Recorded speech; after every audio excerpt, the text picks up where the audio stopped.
Stillman and Company, 102.5, 106.3 The Game, streaming live on Twitter, Twitch, YouTube, and Facebook Live. We are live from the Busy Bee Plumbing, Heating, and Air Conditioning Game National Studios, presented by Southern Bank of Tennessee. Ian is here today. Hello, Ian. What up, what up? So, Ian, I told you I was going to ask you a very, very personal question off the very top. Are you prepared for this? As prepared as I'm going to be. Okay. Have you ever been cheated on before? I have actually, yeah. Really? Uh-huh. So I think I've been cheated on before.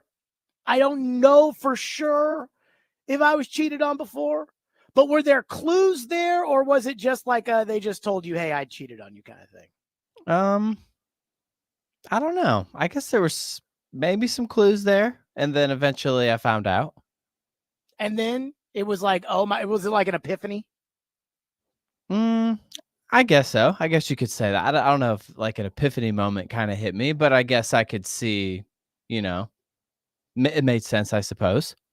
Okay, that's enough of reliving Ian's trauma. But I think I have been cheated on before.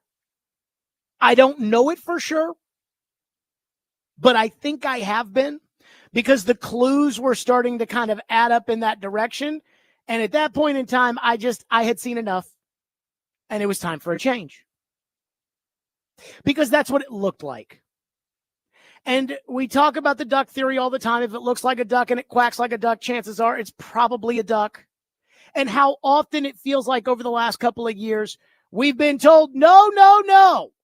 Even though it looks like it's one thing, it's really not, only to find out, yeah, Vrabel and Rand really didn't like each other, and now Vrabel's the coach of the Patriots. Right?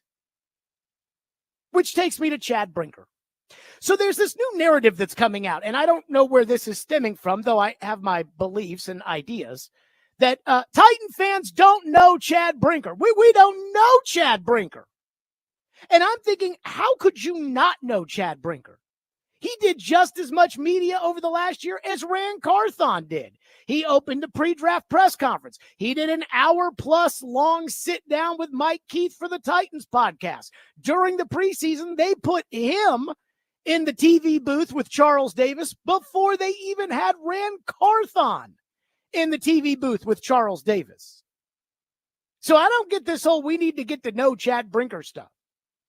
So what I think it's actually becoming is the Titans pushing out there, you guys don't know Chad Brinker, and we want you now to get to know Chad Brinker. And I've talked about the theory of Poo-Poo Johnson, a made-up fictitious quarterback, that if the Titans were to sign, 30% of their fans would say, that's our guy, the second they signed him. That's what the Titans are hoping for with this new, hey, let's get to know Chad Brinker. As if Chad Brinker wasn't here last year. As if Chad Brinker wasn't Rand's right-hand man when he got hired, supposedly. But again, we need to get to know Chad Brinker. You need to get to know Chad Brinker. What this is for me is fans, we want to reintroduce you to Chad Brinker, because the narrative that we're going to associate with Chad Brinker now is different than the narrative that we told you for the last year. Chad Brinker and how he got to his position is the walking embodiment of the duck theory. And again, as is the case, 95% of the time, if it looks like a duck and it quacks like a duck, it's a duck. There is 5% where it's not. So here's what it looks like versus what it feels like they're saying. What it looks like is that Chad Brinker big talked his way into the owner's favor with buzzwords about structure and these shiny analytic models. It looks like Chad Brinker, for us, helped lay the disaster of this past season at the guy who hired him's feet. What was the cut we played yesterday where Diana Rossini said, they got the same agent, Rand Carthon and Chad Brinker. And it looks like, again, be very sure that everybody, it looks like Chad Brinker wants to run the Tennessee Titans in his image with his people. I grew up in the Packer way, and we're going to do things the Packer way. Which is why if they hire John Eric Sullivan, it feels again like it will look like it's confirmation that we're going to do things the Brinker way. And it really looks like Chad Brinker and the Titans are trying to divorce Chad Brinker from any affiliation with anything he said in the past about Rand Carthon and Brian Callahan. It also does feel like Chad Brinker is trying to insulate himself from blame should things go awry in Titanland. That's what it looks like. But Jared, Chad Brinker was a loyal soldier to Rand Carthon and blah, blah, blah. That may be true. But I'm just telling you what it looks like. Again, none of that may be the case.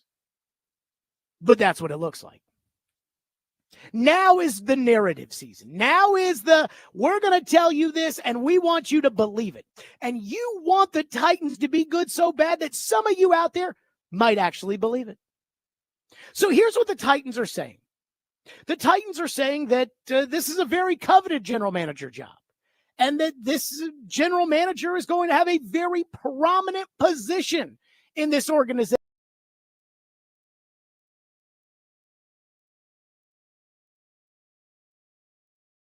than almost any other GM, and that the GM will be the general manager and not a yes man to Chad Brinker. That is one narrative that they are pushing. They are pushing a narrative that Rand Carthon, and I would say to a lesser extent Brian Callahan, because I don't think they've done him any favors in terms of absolving the coach from blame, but they are pointing a finger at Rand Carthon and saying he is the reason we failed last year. Not the collaboration, not all the guys that they had working together, pulling the rope, just him. Just blame Rand. And with that comes the narrative that Chad Brinker is absolutely innocent when it comes to the failures of the 2024 season. And the narrative being pushed out is that Chad Brinker's way of thinking will be totally different than Rand Carthon's way of thinking.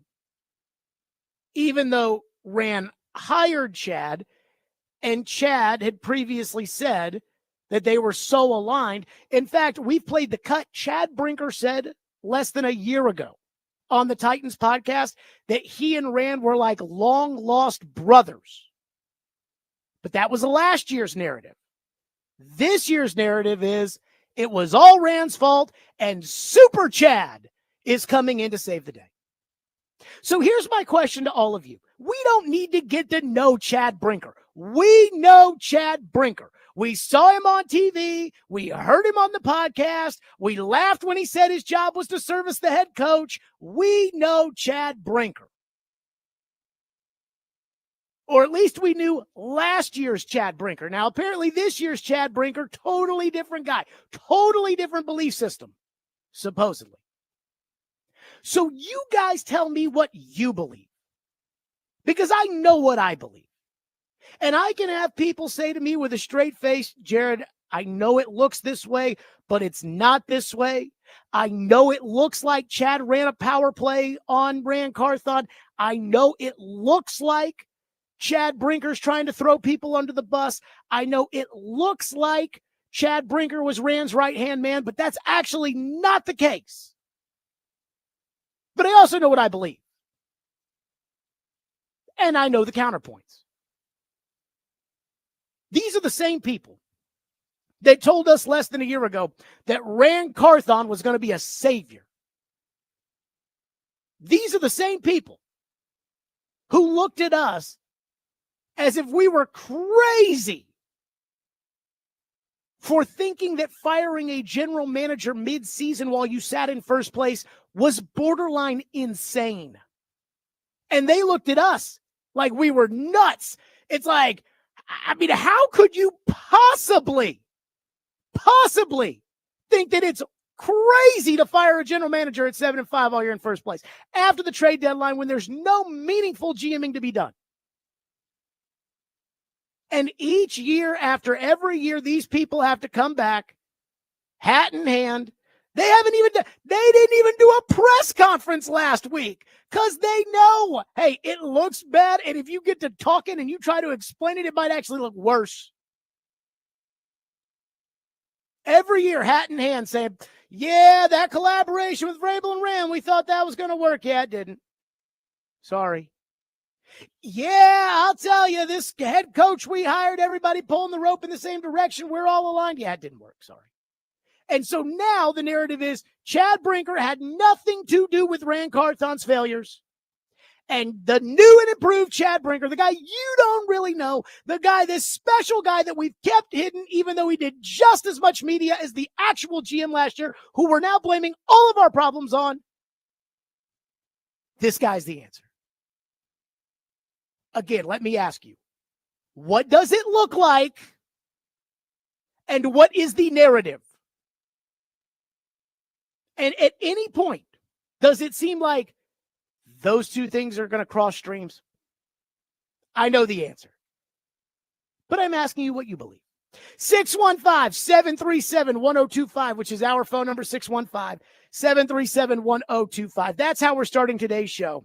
Again, on this whole, Ian, we got to get to know Chad Brinker. Yeah, we do. Where did this come from? Other than the Titans saying, hardly know you him. guys don't know Chad Brinker. He's in the background, hanging out with all the computers. I mean, he was on TV just as much as Rand. He was doing just as many podcasts as Rand. He was doing just as many press conferences, zero, as Rand. 615-737-1025, which is our phone number, 615-737-1025. We will get to some phones earlier today because we got a lot to get to, and so I don't want to forget your phones, but we're going to be moving along a lot today. TD had a nugget, I think. We'll get to that next. I'm going to company 125 game.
I feel Rand was a pawn in this whole chess game.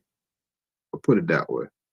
I think when you look at this, how everything has worked out, getting the league support to do the stadium, I think when you look at the way this smear campaign has happened, I mean, are you really serious? You're white gloving this man to the point where you're watching his actions on the plane flight home?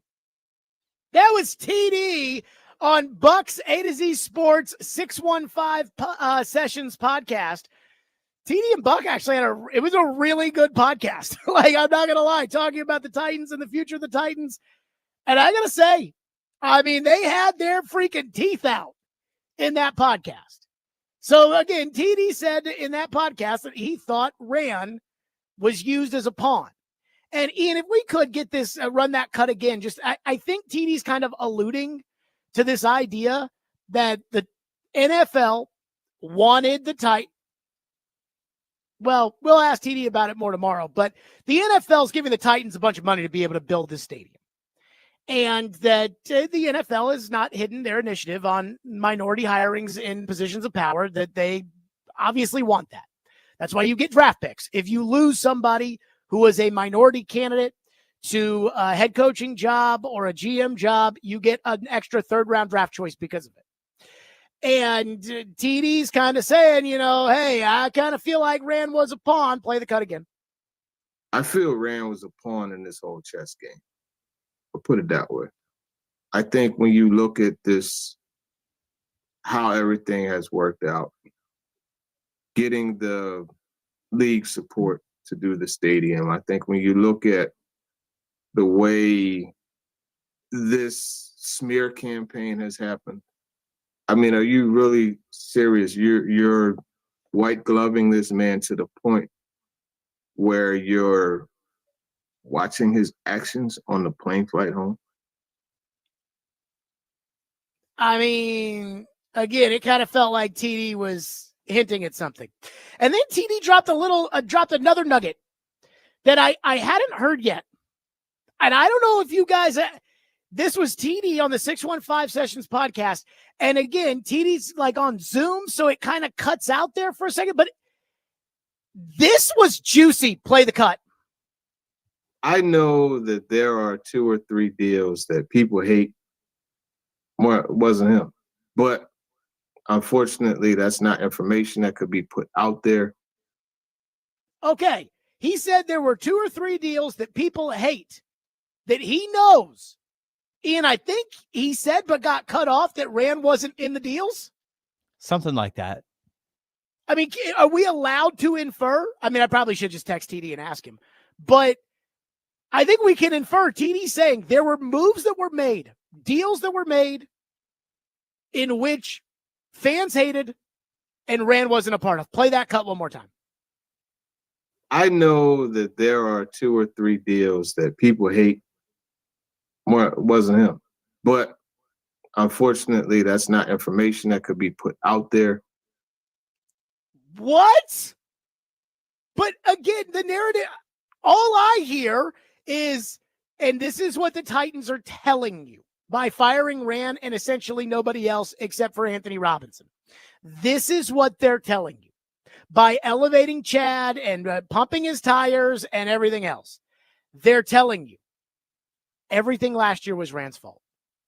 Rand Carthon ran the Titans, and Rand Carthon is responsible for the 3 wins and the 14 losses.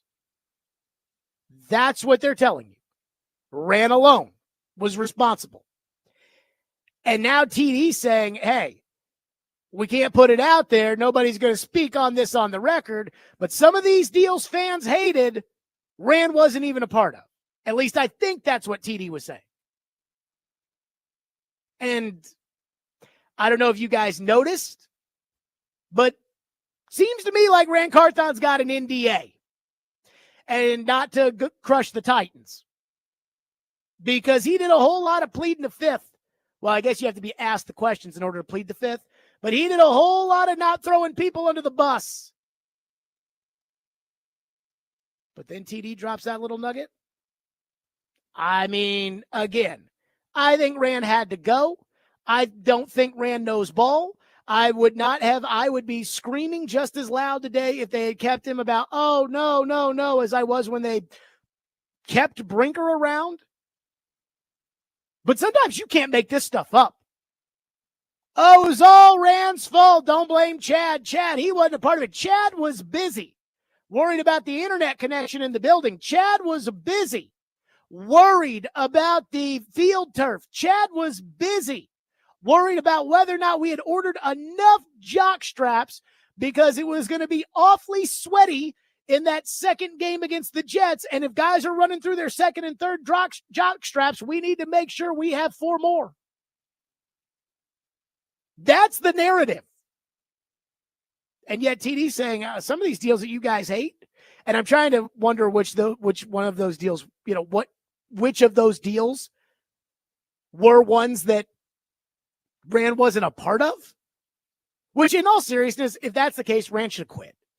Like, Rand should have told the owner, okay, if you're going to let Chad Brinker make this deal, or you're going to let Brian Callahan make this deal, you're going to let somebody else make this deal, then you need to fire me because I'm the GM. But again, just adds into all this mush that is the Titans organization. Again, what they're telling you now is not going to be the same as what we're going to know a year from now. Just like, again, hey, they told us Rand and Vrabel, best buddies. Actually, Vrabel went to the owner and said, let's make him assistant GM. But we learned that later. Rand and Callahan and Brinker, all in alignment, long-lost brothers, best buddies. Actually, Brinker's in charge of Rand, and he's going to fire him. Unbelievable. Let's go to your phones, which are driven by WilsonCountyHunting.com. Jerry is going to kick us off today and has been holding patiently. Jerry, thank you for calling and thank you for waiting. Go ahead. Thanks for taking my call. I love your show, Jared. I believe all this talk about the general manager and Chad Brinker and the coach, and I think it all goes back to Amy Adams Strunk. As long as she is our owner, we're not going to have anything without, like, you can see what's going on. And she's the one that fired the general manager in the middle of the year. So as long as we have her as owner, we're in trouble. Okay, so I'm not going to dispute what you just said. The one thing I will say, and I appreciate your call, the one thing I will say is, there is a precedent for bad owners winning in the NFL if they get it right or if they get lucky. And we've seen Amy as the controlling owner of a successful operation. Again, I'm not telling you to go out and buy Titan stock because Amy is going to get that thing pointed in the right direction. I am not telling you to do that. In fact, if I had to give you advice, if this was CNBC, I'd say short the Titans. But we've seen in the instance of Indianapolis where a bad owner, Jim Irsay, got lucky. He had the number 1 pick. They chose Wright and Peyton Manning. They had Bill Polian as their general manager. Anybody would want to work for Bill Polian and Coach Peyton Manning, and they got Tony Dungy.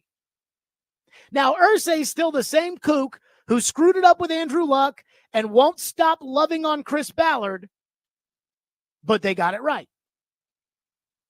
That does happen. I mean, Robert Kraft, God bless him. Robert Kraft ain't won anything without Tom Brady at quarterback, and then the one year that Bill Parcells got them to the Super Bowl, and then Parcells left as soon as the Super Bowl was over. Hadn't won anything. Now they're going to try Vrabel out there, and they're going to see how that goes. But when they got lucky with Bill Belichick making the right choice with Tom Brady over Drew Bledsoe, they won 6 Super Bowls. And I'm not saying Kraft's a bad owner. He's a tier 2 owner. But bad owners have had success. Like, it is possible. Mike Brown in Cincinnati, they got lucky. They got Joe Burrow. He's still cheap. They still suck.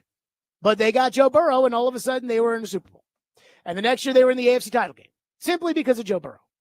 So, again, I'm not disagreeing with you that Amy's the problem. You're never going to win anything with Amy as the owner, except Between the years of 2016 and 2022, the Titans did win. And we've seen bad owners win Super Bowls before. I mean, didn't the Denver Broncos win a Super Bowl when the team was like being disputed in a family trust? So it's possible. 615-737-1025 is the phone number if you want to weigh in. 615-737-1025 here on the program. Plus, I said I was hearing something, and I believe it. And now everybody's getting on their high horse saying, that's not true. We'll get to that next. Stillman and Company, 102.5 The Game.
Still, he said he heard that Brinker wanted Callahan out. I don't believe that. I don't want to doubt somebody else's reporting, though. I use reporting very lightly with Jared. And he's got some stuff right. The way he operates, he's got some stuff right, and he's got some stuff wrong. So I don't believe that. I had a conversation about 3 weeks before the season ends that was highly contrary to that. That was Paul Kaharski on the morning show today. And Paul's not the only one, because I heard somebody, Ian, called me a little man. Okay. Interesting. Which, let me tell you this. I'd much rather be called little man than be called fat man. So if I'm little man, I can live with little man. I'm like 5'8". I'm not tall. I'm not short, but I'm not tall. But if you were to call me little man, I prefer that to fat man, which I've been my entire life. So I'll take little man. But people, including Kaharski, have disputed my Chad Brinker didn't want Brian Callahan. And again, I said on Twitter, that's what I was hearing. Remember when Paul couched the I'm hearing, but I'm not going to report it? I'm not, whatever, it's all the same. So Kaharski has disputed the report and has said that I had a conversation 3 weeks before the end of the season that completely, absolutely disputes that. And let me just say this. When it comes to that gossip, I know who I heard it from, and I trust him. I believe it. And it was said to me matter-of-factly, which was Brinker didn't want to keep Callahan, and the owner overruled him.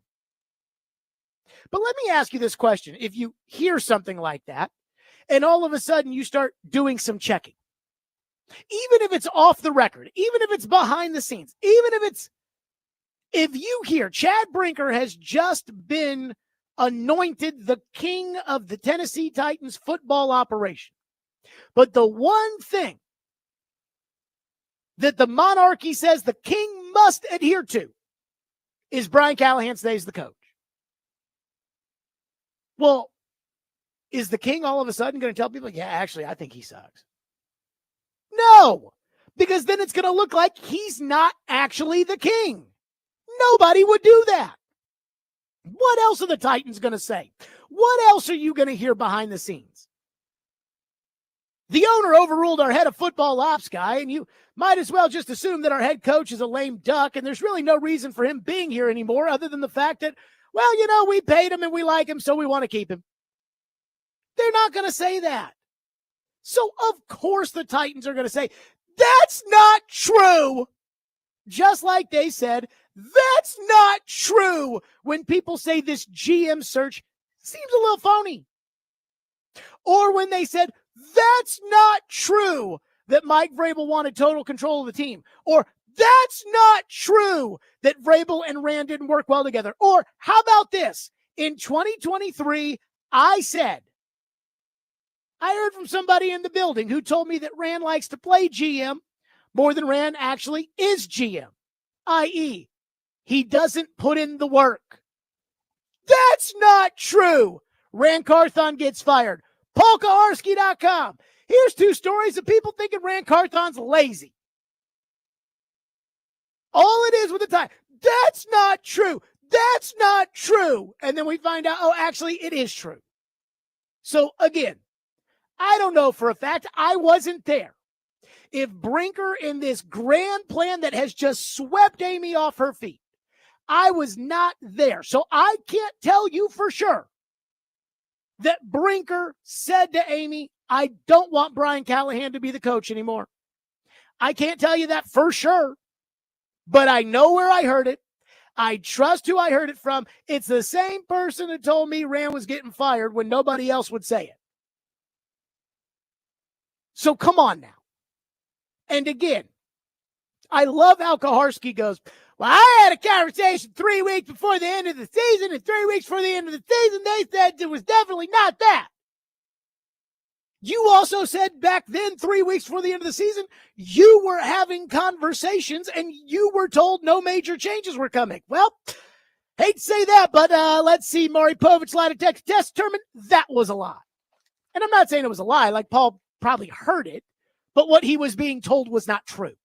So now I'm supposed to believe the things that he's being told are true? Give me a break.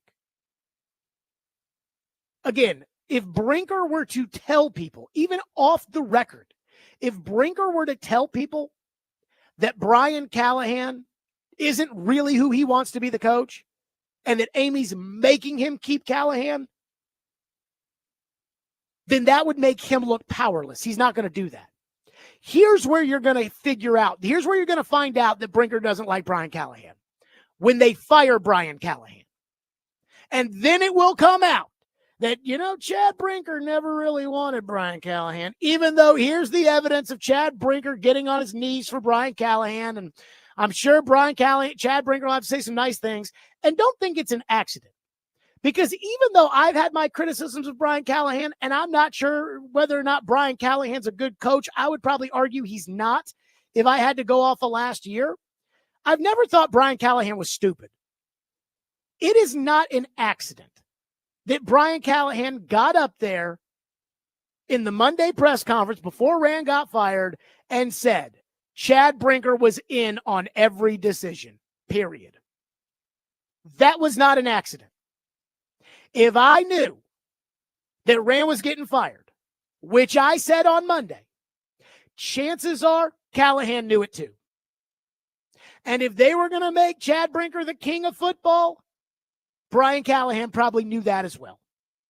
So my guess is Brian Callahan knows that Chad Brinker probably doesn't want him, and he wants you to know that Chad Brinker was a part of the 3-14 last year. But no, Paul, the guy who told us, I'm hearing no major changes, is now saying, well, I heard that not true. Of course they're saying it's not true, Paul. Use some common sense. If they teach that at Columbia. Justin in Greenbrier says, it sounds like the Titans are hearing the talk, and they're trying to reinvent themselves in the public's eye. No one is fooled by this because they have cried wolf too many times. Chad Brinker weaseled his way into the job with this amount of power. You can't tell aware people that the duck is really a chicken because we see right through that nonsense. They are trying to change the narrative because they know they are losing the fans. I don't know if the Titans do feel that way about losing the fans. It's bad. Oh, we can't afford this. We can't. But there are a couple things at play here. Number one, there are PSLs to a new stadium that the Titans have to sell. In order to make their nut on the stadium, they have to sell PSLs.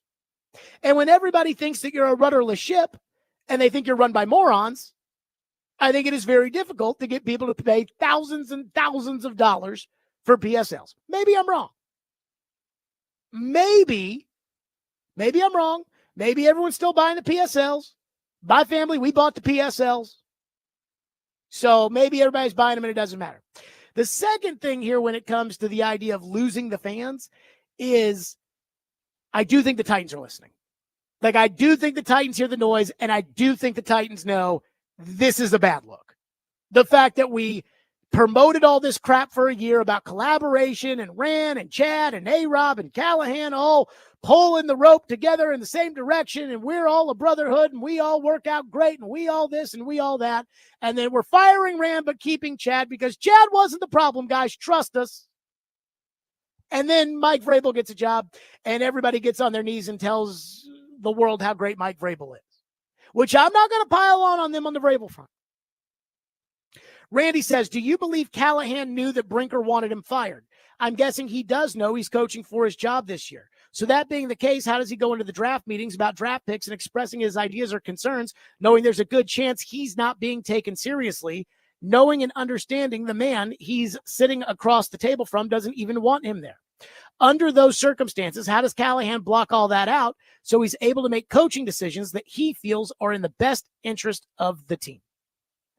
That's a really good question. How is Brian Callahan supposed to operate in a place where he knows he's not wanted? Again, I think Callahan told you. I think he told you what his plan is for all of this and dealing with all this bull crap. Every time he was asked about his job status and he said, I can't control that. I just have to go coach the team. I think he's telling you that.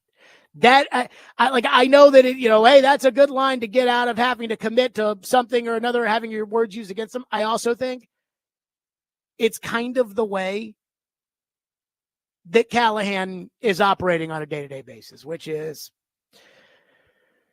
crazy things happen here. So let's see. Stephen Clarksville says 5'8" is short. No, it's not. The average man is 5'7". So I'm above average, I guess, technically. One texter says the Titans' problem, too many people are trying to do multiple things.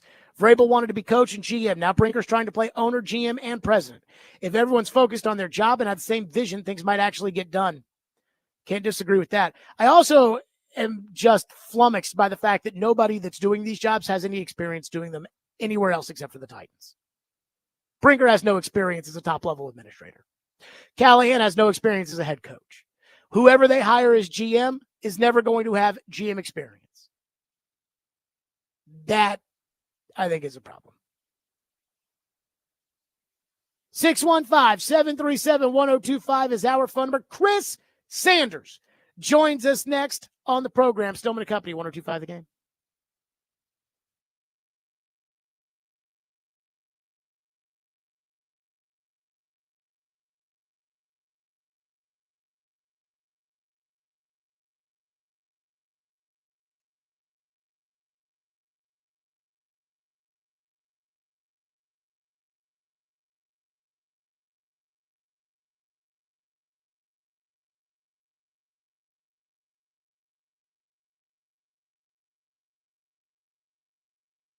Hiller Plumbing, Heating, Cooling, and Electrical. Those are my guys. They take great care of my home. They can do the exact same for you. It's so easy. I just go to on my phone, happyhiller.com, and I schedule an appointment, and they are there. And it doesn't matter if it's a drain for plumbing. It doesn't matter if it's the HVAC system, installing a mini split, or if it's just putting in, electrical outlets. It's really easy. That's what Hiller does. They've been in business since 1990, and they are family owned and operated. And Jimmy Hiller was recently named amongst the most admired CEOs because of the way he truly cares for his team and clients. And I know that because I use Hiller at my home. Hiller has 100% satisfaction of happy you'll be or the service is free. And again, I know that because I use Hiller at my home. That's Hiller Plumbing, Heating, Cooling, and Electrical. Learn more at happyhiller.com. Hiller, proud supporters of the Preds of Vols and Vandy. Call the Happy Face Truck today.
Predators fans, do not miss Smashville Live tonight at Brewhouse South in Cool Springs, 6 o'clock. See your Predator star players up close and personal and get autographs and pictures.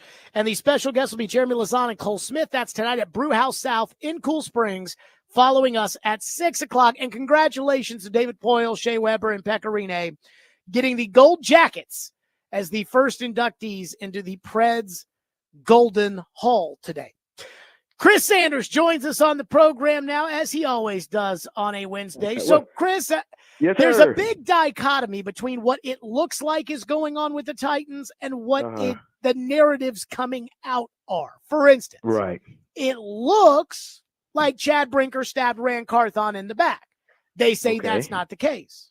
It Okay. looks like Rand Carthon chose not to say anything about Amy Adams Strunk and Chad Brinker because he's signed an NDA while he Right. defended Brian Callahan. And it looks like this organization is a total dysfunctional mess. Right. So I start this question for you. Sure. Do you believe in what it looks like, or do you believe in what the Titans are trying to sell? I just kind of believe what it looks like right now, and I know situations can change. I mean, you just have so many things that are in disarray. I mean, you have a situation with Rand Carthon. You got a situation to where you don't have a GM right now, and then you got the East and West Shrine game, coming up in the next week or so. So there's just so many things that are going on. It's kind of like Days of Our Lives, a big soap opera with so many things that are going on. We got the number one draft. I mean, we got the number one pick coming up later on in April with that situation going on. And it's just, you have an organization, which I love my Titans, and I will always love my Titans. I bled with everything.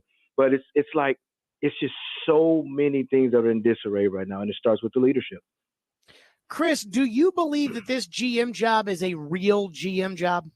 I mean, I don't know, because when Rand Carthon came in with Mike Vrabel, nobody knew who made the decisions. Nobody knew who made the final, call in any situation. So now you just let a guy go, and then you're bringing somebody in. So the question that we consistently, need answered, who's going to make the call when it talks about, the player they're going to pick, or somebody in free agency, or somebody that they want to have in their organization, who makes the final call. So it doesn't matter, who they bring in as the GM. The question is, who's going to make the final decision on every decision. So I think that that's why it's so mind-boggling. Well, they've said that Chad Brinker is going to have final say. But see, then why so do you does have that a GM take then? away from the GM job?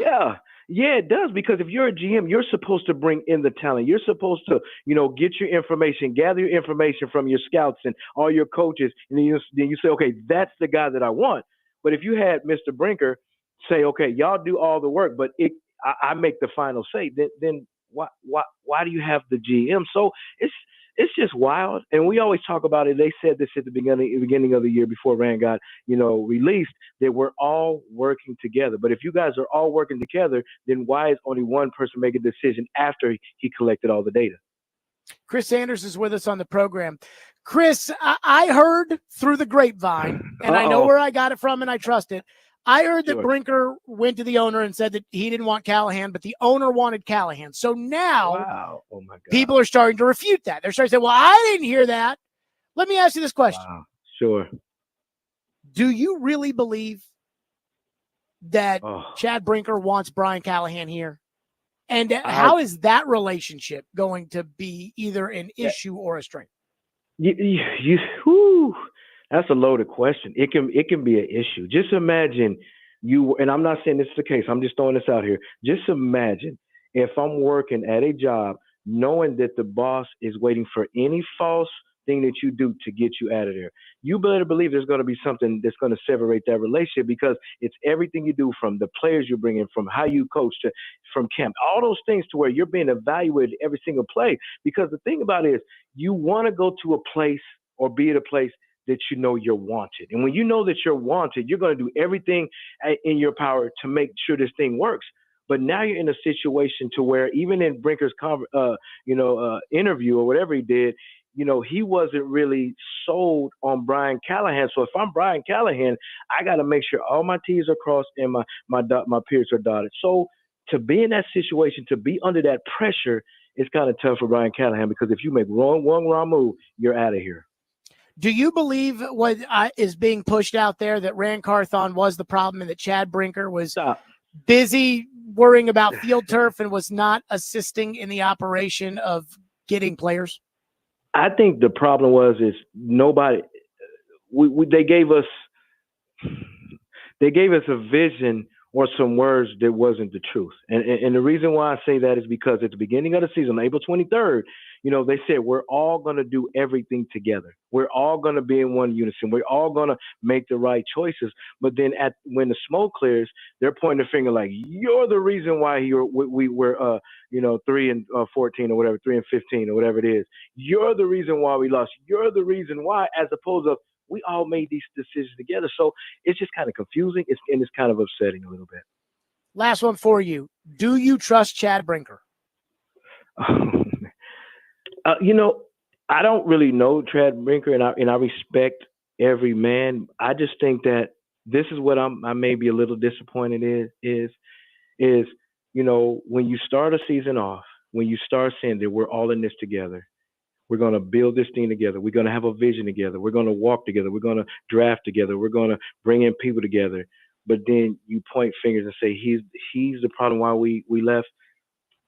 That's kind of hard for me to swallow. I'm not saying Rand's the problem. I'm not saying Brinker's the problem. The problem is you led us on a vision that wasn't true, and that's kind of what I'm disappointed in. And when you say it's not true, you're talking about the idea that they were really in it together. Yes, that's disappointing. And when you're expecting, Jeffrey Simmons to love the offense, you're expecting all these guys to be in unison, but you don't have unison in the front office. That's what I'm talking about. Don't say we're family and we're in this together and I love you and let's sing Kumbaya, but then we go 3-15 or 3-14, then all of a sudden he's the problem. That's just hard for me to swallow. I can't do that, as opposed to saying we just had a bad season, let's gear up, and then if we have to go a different direction, let's handle it that way. But as of saying, if you're the problem, that's what I have a problem with.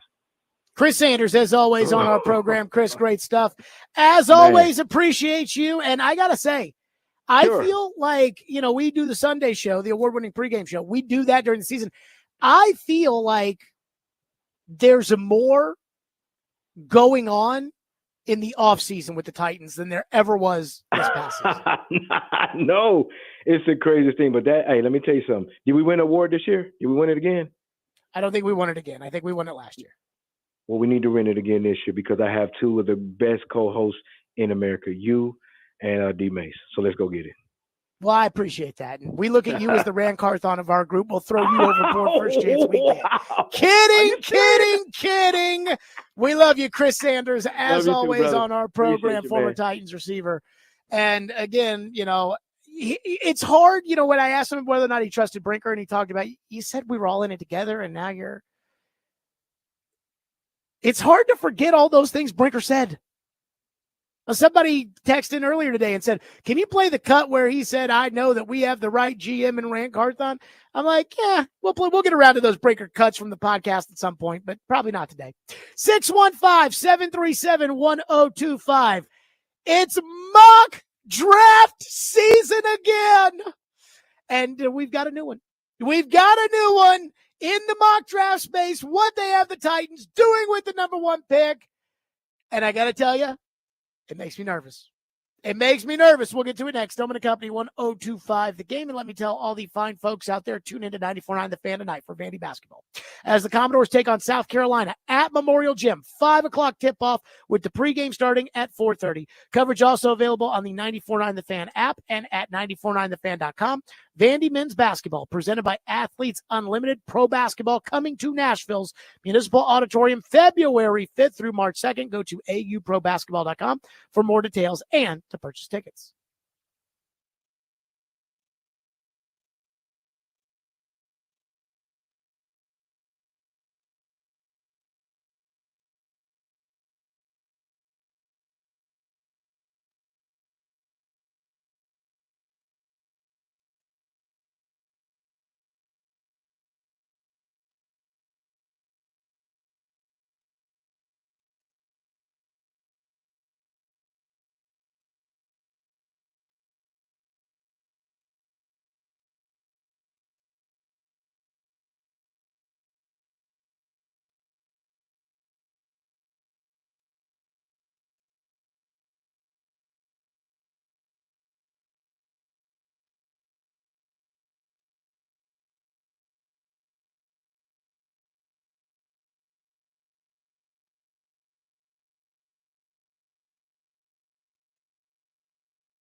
Stillman and Company, 102.5, 106.3 The Game, streaming live on Twitter, Twitch, YouTube, and Facebook Live. We are live from the Busy Bee Plumbing, Heating, and Air Conditioning Game Nashville studios, and we are presented by Southern Bank of Tennessee. It is mock draft season. Now, here's one thing that we are going to have to make abundantly clear on the program. We are not going to discuss every Tom, Dick, and Harry at NFL.com's mock draft. Because it used to be there was a one mock draft. Dr. Z in Sports Illustrated in April of the year. Then all of a sudden Mel Kiper started doing mock drafts, and then I'm sure there were some other ones. And now ESPN's got 4 people that do mock drafts. NFL Network's got 8 people that do mock drafts. The Athletics probably got 4 people that do mock drafts. Everybody's got people to do mock draft. We are not going to go over every Tom, Dick, and Harry's mock draft. But we do go over the guys who matter. And Dane Brugler at The Athletic is their top draft analyst and has been doing this for a long, long time. And Dane Brugler's mock draft 2.0 is out at The Athletic. And he has the Titans on the clock with the first pick and selecting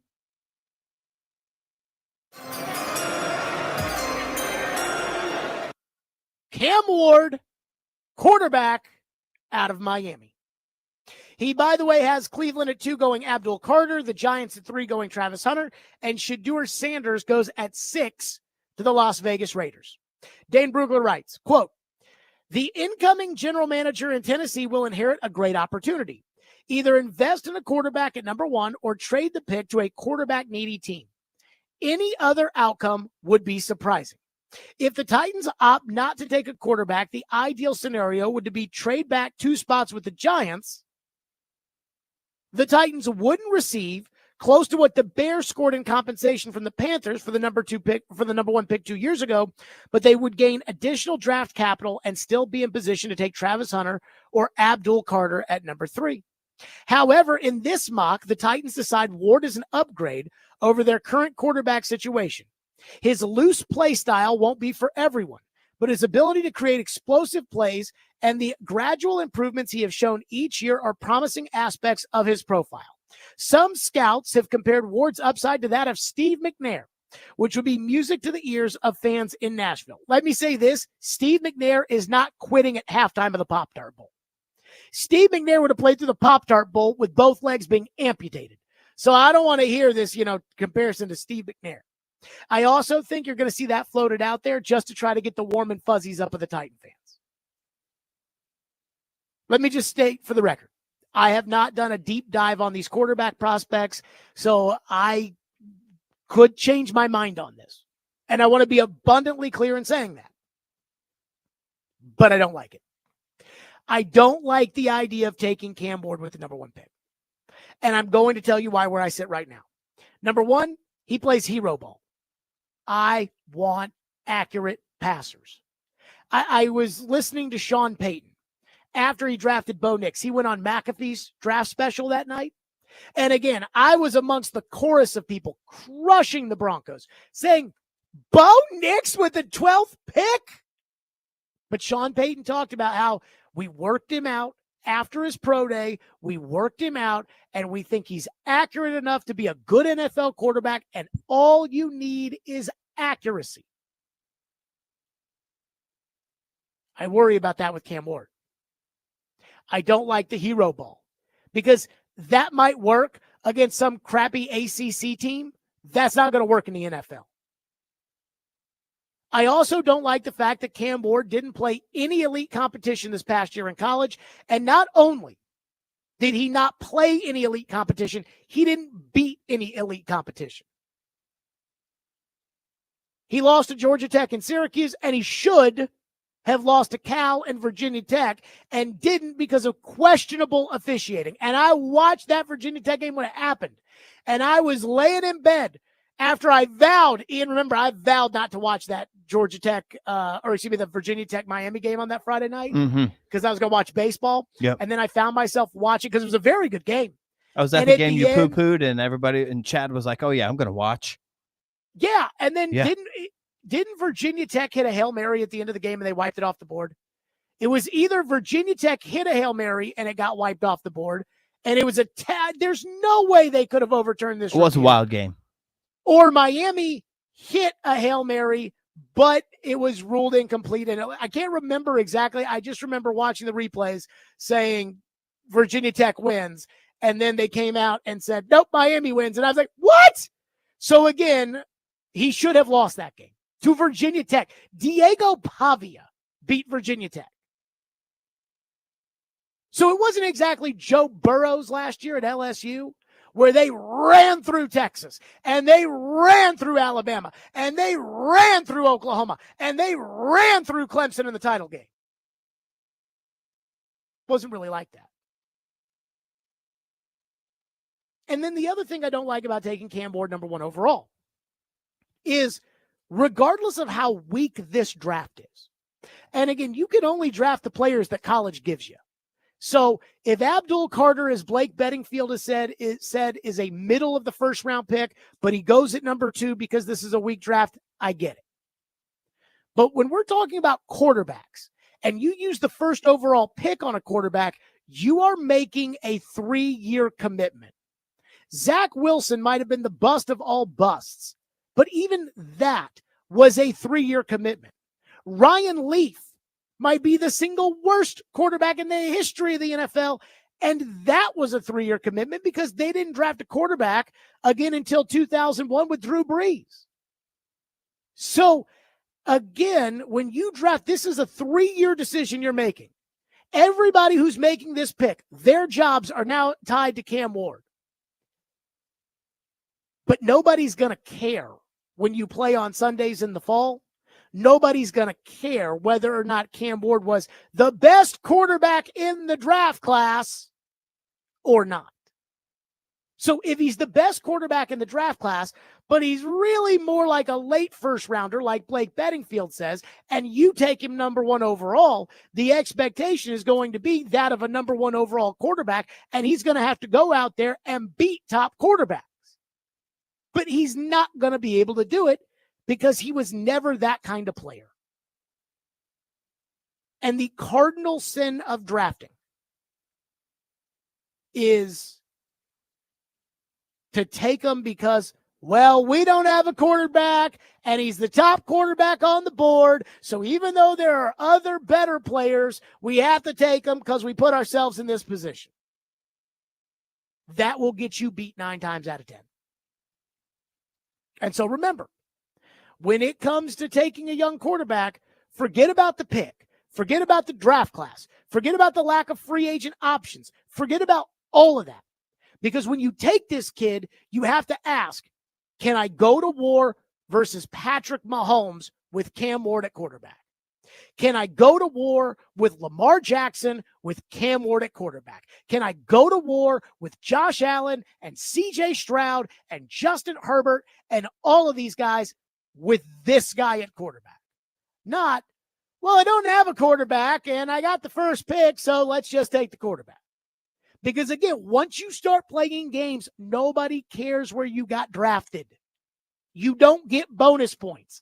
It's not like Titans and Chiefs here on Sunday, but the Titans get bonus points because this was a weak quarterback class and they took Cam Ward.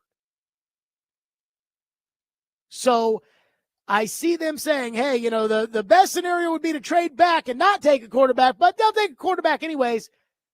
That does not inspire confidence for me when it comes to drafting a quarterback in this year's class, when again, most of the draft guys are telling me, yeah, these guys really aren't that good. Mel Kiper Jr. said he had a higher grade on J.J. McCarthy than he did on these 2 quarterbacks. Blake Bedingfield said at paulkaharski.com, he's got a 20 to 32 grade on Cam Ward and a 2nd-round grade on Shedeur Sanders.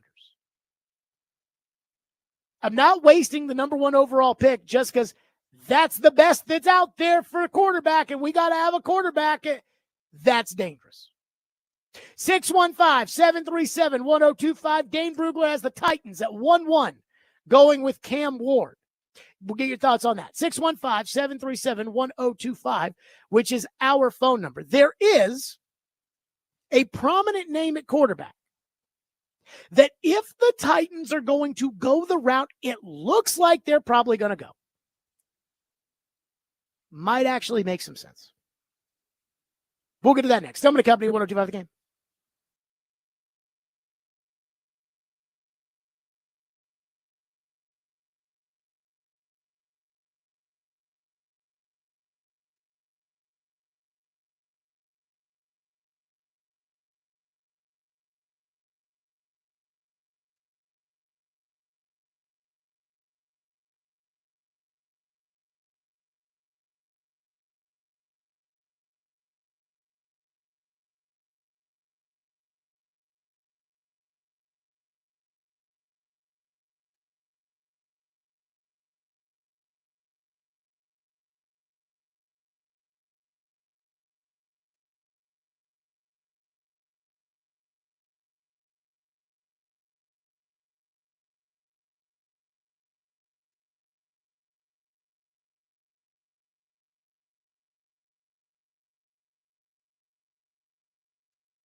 You caught my ear Yeah. when you said Aaron Rodgers. Yeah. Because from 2010 through 2022, Chad Brinker worked for the Green Bay Packers. Yeah. Which means Aaron Rodgers either loves him or hates him, Yeah. right? Yeah. There's no in between. Right. After 13 years. And when you consider that Brinker was part of the front office there and the chronic attitude of the front office was, sit down, shut up, you just work here. Unless Brinker was the one guy who was advocating for Rodgers to have a seat at the table, chances are Rodgers isn't a Brinker guy. which could be a problem. Because I guess Rodgers was on somewhere, I guess it was McAfee, because that's all he does other than his press conference. There was kind of a smile, the rise smile when Nashville came up. He's got a house there. And that's where you have to make the decision as the Titans. Do we go veteran that we pair with Callahan, or do we go rookie?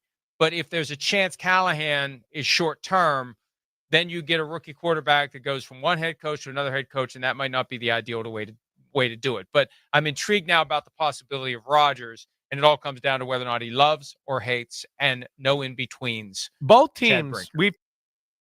There you go. That was Florio on Pro Football Talk talking about Aaron Rodgers and the Titans, Chad Brinker. And again, if you're going to do the whole Packer way thing, wouldn't it make sense to go get Mr. Packer to play quarterback? Then, should be noted, the Packers were ready to give up on Rodgers. Remember, what was it Bob McGinn said? The whole shooting match, Mark Murphy, Brian Gutekunst, and Matt LaFleur were all in favor of making the transition to Jordan Love. So let me just say this when it comes to Aaron Rodgers and the Titans. I could see it. Again, Aaron Rodgers did make that comment on the McAfee show about Tennessee, where, as it was reported by yours truly first, Aaron Rodgers owns a home here. Raw land. And I think at this point, over 3 years, I think the raw land has been Developed. I think so.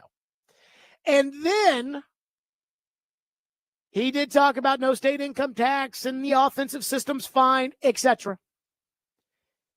If I'm Brian Callahan, I'd rather have Aaron Rodgers than Cam Ward or Shedeur Sanders next year. Because even though Cam Ward or Shedeur Sanders, and again, I haven't studied these guys, so I can't tell you what they might become or what they might not become, but there's no chance that those guys are better than Aaron Rodgers next year. And there's no doubt when Burke Nihill is on record in TD's article saying they're going to hold Callahan accountable, there is no doubt he's on the hot seat. I'd rather have Aaron Rodgers. But Jared, Aaron Rodgers is 40 years old. But Jared, Aaron Rodgers is a total a-hole. But Jared, Aaron Rodgers does things Aaron's way. Yep, and yep. If Aaron Rodgers wasn't 40 years old and Aaron Rodgers wasn't coming off this terrible season with the Jets, you wouldn't be able to get Aaron Rodgers for free, which you really will be able to do. Because here's what's going to happen if you sign Aaron. First of all, you have to recruit Aaron, even though there may not be a lot of takers for Aaron Rodgers. The Jets don't want Aaron anymore. I doubt the Giants are going in the direction of Aaron Rodgers, etc. But Aaron still has to feel wooed. That's the easy part. Aaron Rodgers is probably going to sign for $20 million. Again, I think he was making 35 with the Jets, which is down from the 50 that he was owed. But Aaron will sign for $20 million. And then a narrative will come out that Aaron's taking less for the team. Aaron is in it for the team. Aaron is about. And so that is why you're getting Aaron Rodgers, is because he's 40 years old and nobody else wants him. And that's if Aaron Rodgers wants to keep playing, which, again, we don't know. There were reports before the last week of the year that Aaron was thinking about hanging it up. Maybe Aaron was putting it out there that Aaron was thinking about hanging it up because the last thing Aaron wanted was for it to look like no team in the league is interested. And the Jets are going to move on from Aaron, and we all know it. The owner wanted to bench him for Tyrod Taylor. So that's the first thing. The second thing with Aaron is, again, you're trying to instill the Packer way. Well, who knows the Packer way better than Aaron Rodgers? And you can't tell me that there isn't a part of Chad Brinker and John Eric Sullivan, if that is who ends up being the general manager, which it looks like it probably will be, that there isn't a part of them that get in their Packer feels thinking about Aaron Rodgers. But I think the most important thing is this is the real roster discussion that has to be had. That if we're being honest and they're being honest, you know, if you're just talking to Brian Callahan and his only goal is job preservation, he'll take Aaron Rodgers over one of these two rookies. He will. Because these two rookies are not special. This is not Andrew Luck. This isn't even Drake May. These two quarterbacks are not special draft prospects. Again, Mel Kiper said he had J.J. McCarthy ahead of him. Brian Callahan's career might be on the line next year. I bet you he'd rather go with the veteran. And that's Aaron. And the chance that it was the Jets who screwed up and not Aaron, then a year removed from the Achilles, and etc. Again, with Brinker and John Eric Sullivan, if that's who it ends up being, and the Packer way and everything else, they can get in their Packer feels about Aaron. And they could say, oh, God, imagine if we had the old Aaron. But the reality that has the real discussion here, for me, is not about Aaron Rodgers, 40 years old. What's the upside? It is this. Are you a better football team in the near term and in the long term with Aaron Rodgers and Travis Hunter, or with Cam Ward and no Travis Hunter? That's the question. Are you better with Aaron Rodgers and Abdul Carter than you are with Cam Ward and no Abdul Carter? That's the question. And I say this because I don't think people understand how important it is that stop thinking about where these guys rank in terms of the draft class, but think about where they rank in terms of the league. Travis Hunter is an elite draft prospect. He would be an elite draft prospect in the 2023 draft. He would be an elite draft prospect in the 2024 draft. And he's an elite draft prospect in the 2025 draft. Again, when I'm talking elite draft prospects, I'm talking Will Anderson Jr. That level of player. That's what Travis Hunter is. Nobody considers Cam Ward or Shedeur Sanders that level of player. Joe Alt, elite level player. Malik Neighbors, Marvin Harrison, elite level draft prospects. That is what we know Travis Hunter is. Abdul Carter, we'll see. Because again, Blake Bedingfield says that in a traditional draft, Abdul Carter's middle of the first round. I don't know, man. I saw Abdul Carter out there, and I thought I was looking at Will Anderson. So what do I know? So are you better off long-term getting the elite player in Travis Hunter and having Aaron Rodgers be your quarterback, and then next year having to go out and find a quarterback again? Are you better that way, or are you better off just rolling with Ward, rolling with Sanders, and saying, that's our quarterback, now let's figure everything else out? And if these guys were elite prospects, this wouldn't even be a discussion. It would be take Caleb Williams, take Jaden Daniels, take Drake May. Take Bryce Young, take C.J. Stroud, take Anthony Richardson. But these guys aren't that. And you have to remember that. And again, the other point about Aaron blowing up the operation, I think Aaron probably was humbled last year. If Aaron wants to still play football, you woo Aaron a little bit. But again, the Packer way. You sit down now, again, in this organization where communication is clearly not a strong point. I'm not sure this is the route you go, but you sit down with Aaron and you say, Aaron, look, man, we want you to be the quarterback. We're going to sign you to a 1-year deal. We'll put an option on that.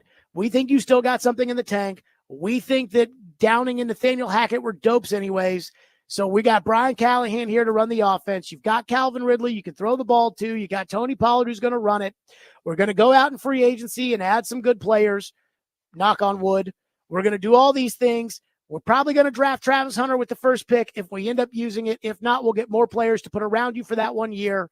But this is not going to be the Aaron show. And my question to you would be, again, you're Brian Callahan, you're fighting for your job. What are you more likely to win with? Aaron Rodgers with the McAfee show or Kirk Cousins without the McAfee show? Aaron Rodgers with the McAfee show or Shedeur Sanders with whatever show Shedeur is going to end up doing? To me, I would argue Rodgers and Hunter is better short-term and long-term than Cam Ward, Shedeur Sanders, and no Travis Hunter. 615-737-1025. Add that to the list at 615-737-1025 here in the program. We'll get to your phones on all of this. Stillman and Company, 1025, 106 for the game.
How good of a wide receiver can Travis Hunter be? He can be elite. He had 94 catches at receiver. And when you watch how he makes those catches, it's pretty spectacular. I mean, he's a smooth runner. He's got great acceleration. He's got strong hands. And because he plays defense, he knows what messes with defenders, which means how to set up his routes, how to get open, how to read what a corner's doing and use his technique and his assignments against him. Then the flip side is true as well. Because he plays offense, he knows as a corner what receivers are trying to do to him as a defender to set him up. And so he can read those things and jump, get the jump on routes and things like that. But you're right that an elite receiver makes a big difference. Just look at Jamar Chase in Cincinnati. You know, look at Neighbors with the Giants. And these guys, an elite receiver makes a big difference. But elite receiver will probably get the ball 6, 7 times a game, 8 times a game, whereas a corner can affect every single pass play. And when you say that a great pass rush helps make your defensive backfield better, that's true. But a lockdown corner gives your pass rushers a beat more time to get to the quarterback. That was Trevor talking about Travis Hunter. And I want to make something abundantly clear because Ian and I were just kind of talking about this right as we came back. Like, if I draft Travis Hunter, I'm playing him at receiver, period.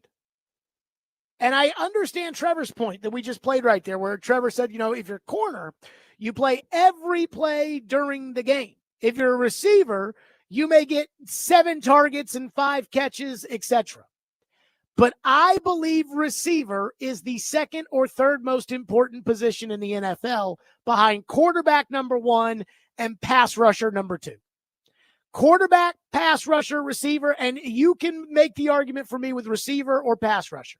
I saw the value of what the team looked like with A.J. Brown, and I saw the value of what the team looked like without A.J. Brown. Now, look, A.J. couldn't go over and play corner, so it wasn't like there was some debate. But let me ask you this. What would you rather have? Would you rather have A.J. Brown, or would you rather have Patrick Surtain? And I'd rather have A.J. Brown. Would you rather have A.J. Brown, or would you rather have Sauce Gardner? I'd rather have A.J. Brown. Would you rather have A.J. Brown or Derek Stingley? I'd rather have A.J. Brown. I value elite receivers. I value elite receivers. I value elite tackles, elite pass rushers, and elite quarterbacks, and everything else other than that. Like, it's nice to have a good guard, and it's nice to have good inside backers. But again, the teams that are playing this week, they're not playing because they have elite inside backers. They're not. Kansas City's got a defensive lineman who cannot be stopped and a quarterback. That's what matters. So again, when I sit there and I say, okay, your option is this. It is Aaron Rodgers and Travis Hunter, or it is Shedeur Sanders / Cam Ward. And no Travis Hunter and no Abdul Carter and none of that. I take Aaron and Travis. That's just me. And then again, Ridley's out there. I'm not the biggest Ridley fan in the world, but Ridley's not bad. Ridley's out there. I'm sure you can sign one Aaron Bozo buddy, to a veteran minimum salary to bring in Alan Lazard or something, whatever. And I think you're okay. And that's what I would do as opposed to taking these quarterbacks who do not profile to be high-end guys. 615-737-1025, which is our phone number. I think a lot of people would play Travis Hunter at corner. Not me. I play him at receiver. I think receiver is more important. I don't need an elite corner. Do not need an elite corner. Elite receivers, yes. And here's the other thing I do not care about. I do not care about what's on my roster. I do not care that Chidobe Awuzie and L'Jarius Sneed and Jarvis Brownlee and those guys are on my roster. So, I shouldn't take a corner. No, I do not care who's a pass rusher. I do not care about any of that. I'm taking the best player. I think the best player is Hunter. 615-737-1025. One texter says, on our phone line driven by WilsonCountyHunter.com, and says, what if the Titans sat Levis behind Aaron Rodgers and let him learn how to read the field and defenses? Do you think that would make Levis much better? And that is a question of whether or not Aaron would do it. You know what that sounds a lot like? This utopian idea that Will Levis can sit on the bench behind Aaron Rodgers and he can learn from Aaron, and, we might still get some juice out of that orange. It sounds what the Jets tried to do with Zach Wilson. What kind of backup would you do with Rodgers? I would get a real backup. Just like a veteran backup? Yeah. I'd get a veteran real, kind of like what he had with Tyrod Taylor this year. I'd get a real backup. To me, the developmental quarterback in the NFL needs to be the third quarterback. I don't think there's any quarterbacks worth taking in the second round of this year's draft. I think Quinn Ewers sucks, and I do not think he'll ever play in the NFL. So there's not a guy. I think Jalen Milroe sucks too. I think there are two guys that can play quarterback in the NFL in the draft, and you know who they are. Outside of that, I'm not interested in Ewers. I'm not interested in Milroe. Is there anybody else who's declared for the draft, Ian, that I'm not thinking of off the top of my head? Not that comes to mind. I'm not interested in those guys. So there's not some young developmental quarterback that I would stash, well, we're developing him for the future, and I'm not doing that. And if I do take a young quarterback, Like the Indiana kid or something. right, he's the third quarterback. He's not the second. And I don't want him going in the game before he's ready. So, no. Guys, Will Levis is not going to be on the Titans next year. Like, I know that people are talking about, well, the contract is a good contract, and you don't do that. You do not put the toothpaste back in the tube. No team does that. Pittsburgh didn't do it with Kenny Pickett. Atlanta didn't do it with Desmond Ridder. Again, you get a shot to be the guy, you're not the guy, you're gone. And you can go back up somewhere else, but not here. Oh, God. People are texting in about Jackson Dart and Riley Leonard. I mean, I'm sorry. I think Riley Leonard sucks. Like, I think Riley Leonard is holding Notre Dame back. And I know they're in the national championship game, but I don't think Riley Leonard is any good. And you want, ew! I'll take Riley Leonard with the pick that I got from Green Bay for Malik, which is like pick 262. I'll sign him as an undrafted free agent. Ugh. I got to tell you, I hate most of the college quarterbacks. Ward and Sanders I didn't watch a lot of, but they didn't beat anybody good combined. That's a concern. Jackson Dart is a college gimmicky player. He is not an NFL quarterback, in my opinion. Quinn Ewers stinks. Jalen Milroe stinks. Jalen Milroe should have gone back to college because Jalen Milroe could actually be good in the NFL. I don't think Ewers ever could be. Milroe could actually be good in the NFL, but he needs more reps in college. He's got to go back to college, and he's not going to do it. And then all these other guys that people tell me about, Drew Aller. Oh, my God, let's see what Drew Aller looks like in the playoff. Yeah, he sucks. Let's go to Jared in Spring Hill, who's up next here on our program. Thank you for calling, and thank you for waiting. Jared, go ahead. Hey, I was thinking about, I agree with you about the Travis Hunter. I value more the receiver over the corner because the receiver can have 200 yards in the game, but a corner can like the last play of the game and come out as top dog, kind of like Richard Sherman in the NFC championship going to the Super Bowl kind of thing with Aaron Andrews, that kind of thing. Like, I think he had a bad game all day and got cooked and made one play and, acted like that. But also, too, I will say with Callahan and this cohort of people, I don't want Callahan and these guys picking Sanders or even a Ward or like a quarterback at the top as a fan because in actuality, I just feel like that Callahan's going to be a lame duck coach. So I wouldn't want him to go all in on that, all in on like a Shedeur. And let's just play this out. It's going to go miserable. If Deion becomes a professional coach and Shedeur comes here, or we get fleeced for a trade to go to Dallas, I don't really see us becoming like we haven't won on a trade in a while. So I don't think that's going to change anytime soon. We got Chad Brinker, though, baby. I just don't want those. He was the one that negotiated the trade for L'Jarius Sneed with Kansas City. How can you not have faith in Chad Brinker?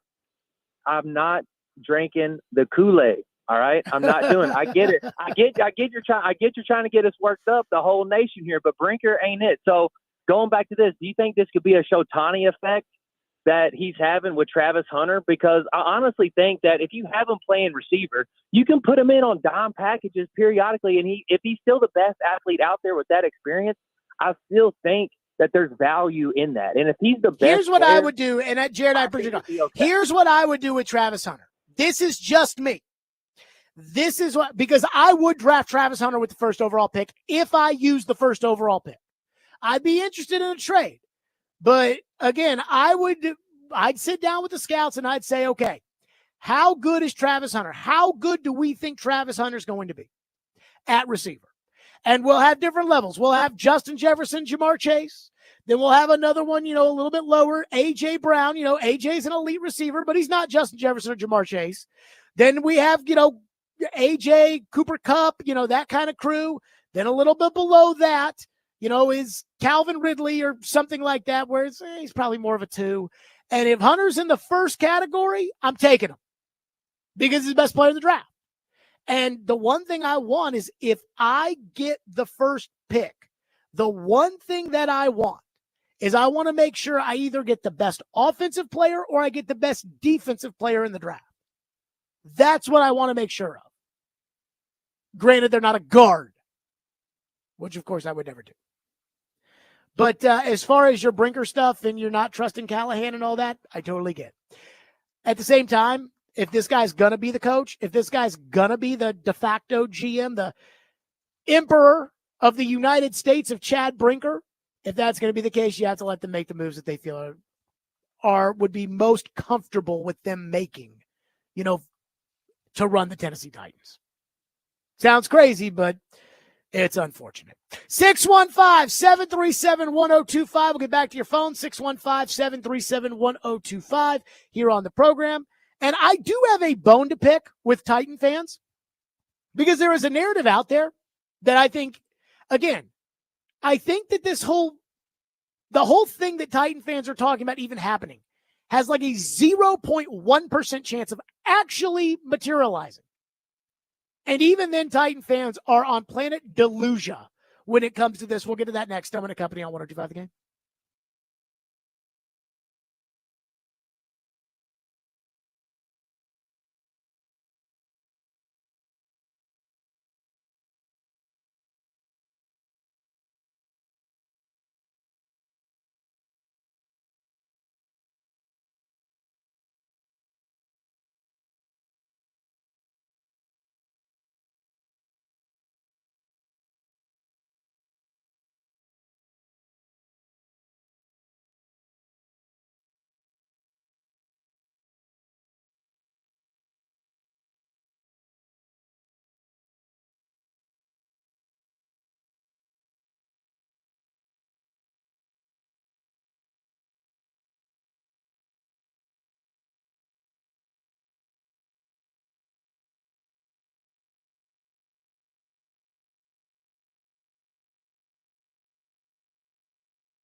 Deion Sanders is figuring out what's best for him. Is it best to stay in school His sons are leaving. He's got recruits coming in. Does he want to be there? Does the school look out for him? Does he want to go to Dallas? Does Jerry want to go move in that direction to hire him? You know, again, and I said this to Ty this morning, we were taping my podcast. About 16, 17 months ago, October 23, a GM in the league called me. He said, get out your pen and paper and write this down. Deion Sanders is going to be the next head coach of the Dallas Cowboys. I'm like, okay, I wrote it down. And I saved some pictures of the two of them for the time when it would become relevant. So last night I'm going through my phone back to October, November of 23. There are the pictures that I've been saving for the day that this GM had told me about this actual event potentially happening. And I think it still could go a lot of ways. The Cowboys are going to go into a coaching search. They may fall for somebody. They may be impressed with somebody. They may move in the direction that's not Deion related. But it may be that of all the people that they talk with and meet with, nobody impresses or interests them as much as Deion Sanders does. So I think right now they're navigating it. Deion's navigating it. They're both an option for each other, and we'll see where it goes. Okay, I guaranteed yesterday Deion Sanders is not going to coach the Cowboys, but I have been wrong before. But that was Shefty on Monday night. Boy, that got all the pot stirred, and all these Titan fans are like, if Deion goes to Dallas, would Dallas give up the heaven and earth to get to number one to take Shedeur? And I said yesterday, the deal I think that they would make, or the deal that I think that they should make. And again, number one, think about all these things that have to happen in order for this to even be a possibility. Deion Sanders has to get the job. Like Deion Sanders has to get the Cowboy job. Jerry has to offer it. He has to take it. Jerry has to pay the $8 million buyout. And Deion has to want Shedeur, and Jerry has to be willing to move heaven and earth to get off of Dak Prescott and to go with Shedeur Sanders. By the way, I did hear that the Dak Joe today was saying $100 million in dead money. They'll figure that out. That I don't think they're worried about. But the conversation we have to have is not about whether or not Dak should be the quarterback of the Titans or they should trade with Shedeur. Deion's going to go to Dallas. It's not that. We got to have a conversation with Titan fans surrounding Dak Prescott. Because the amount of you out there that are poo-pooing Dak in, again, this imaginary fake, what if Deion takes over the Cowboys and wants Shedeur situation is astounding to me. Dak Prescott is better than anything you have. Anything. And Dak Prescott is better than anything you could possibly get your hands on. Because right now, the possibilities at quarterback are Sam Darnold, Aaron Rodgers, Kirk Cousins, Shedeur Sanders, Cam Ward, Justin Fields, Mac Jones, Ryan Tannehill. Like, that's what's out there. Will Levis. That's what's out there. Dak Prescott is better than all of that. And I'm not the biggest Dak Prescott fan in the world, and I don't think Dak's good enough to win the Super Bowl, and I think Dak has benefited from the fact that, hey, he's always had CeeDee Lamb, or he's always had Amari Cooper, or he's always had Zeke Elliott, or whatever. But at the same time, Dak is 76-46 as a starter. He is 30 games over 500. And that is with Coach Clapp, Jason Garrett as the head coach of the Dallas Cowboys, and Mike McCarthy. Last year, Dak threw 36 touchdown passes and was second in the league MVP voting. And Titan fans are sitting here saying, I want 4 number 1 picks if we have to take on Dak Prescott to trade Shedeur Sanders in part of this. Again, imaginary fakakta Deion Sanders takes over the Cowboys world we end up living in. So what this tells me is, because anytime I bring up any of these names, whether it is Sam Darnold, Aaron Rodgers, Mac Jones, Daniel Jones, whomever, whenever I bring up any of these names, it's always, oh, he sucks. Sam Darnold, oh, he sucks. Did you see the game the other day? He sucks. He won 14 games this year. That's better than your Mayo pitch man. Aaron Rodgers. Oh, he sucks. And now Dak Prescott? Again, I don't love Dak, but Dak doesn't suck. And he's better than anything you have. And yet the amount of Titan fans out there. Oh, he sucks, Jared. We need 4 first-rounders just to balance out that mega contract. You want to have a quarterback that you pay that kind of money to. Granted, not Dak, but you want that. So the amount of Titan fans out there that are just like, oh, no. I mean, if we have to take on Dak Prescott to trade away the number 1 pick, again, I'm saying you get Dak Prescott and 12 for the number 1 pick. They get Shedeur. So you end up taking a average first rounder, or probably below average first rounder because this draft sucks so bad, with the 12th pick, who probably comes in and starts right away and great. So that's what you get at 12. And Titan fans are like, that's not enough. That's not enough. I'm like, you do realize most people think that these quarterbacks stink. Most people think that. And so the quarterback that finished second in MVP voting last year is 30 games over 500. That's not good enough. I mean, I think if Dallas were to call Dak for the number 1 pick is what they would want to do. Again, I want a young player, so give me 12 in exchange too. But this idea of like, well, we need 3 number 1s for Dak. Newsflash, you're not getting Josh Allen. Every Titan fan wants Mahomes, Allen, Lamar, or Herbert, Burrow, Stroud. You don't get those guys in free agency. You don't get those guys in trades. Dak's better than anything you have or could get. Let's go to Antoine, who's up next here on our program, 615-737-1025. Antoine, go ahead. Hi, Jared. Love the show, and keep being you, man. Keep telling the truth. So this scenario, Chad Brinker, what if he wanted to get rid of Brian Callahan because he heard in the tea leaves that Mike McCarthy could be going out in Dallas, and he wanted to bring that Green Bay crew to Tennessee before the season ended? And I'll hang up and listen. Yeah, I mean, look, again, it would not surprise me. John Robinson got rid of Mike Mularkey, even though there was really no reason to get rid of Mike Mularkey, because he wanted to hire Mike Vrabel from the Patriots. When you're determined that you want to be like something, this is what happens before you become successful. Before you really become an established brand. Either A, you get compared by outside people to others, or B, you try to emulate somebody who is successful. But we want to do things like the Lions. We want to do things like the 49ers. And now we want to do things like the Packers. Then when you become successful, it becomes your way. Again, we talk about all these quarterbacks and we compare them and we say this guy's like this and this guy's like that and this guy's like this. But who is Lamar Jackson like? Nobody. He's Lamar Jackson. Well, right now you're trying to be the Packers. And if you're trying to be the Packers, would it be a stretch to say, go get Mike McCarthy to be the coach? Again, I don't want Mike McCarthy to coach the Titans.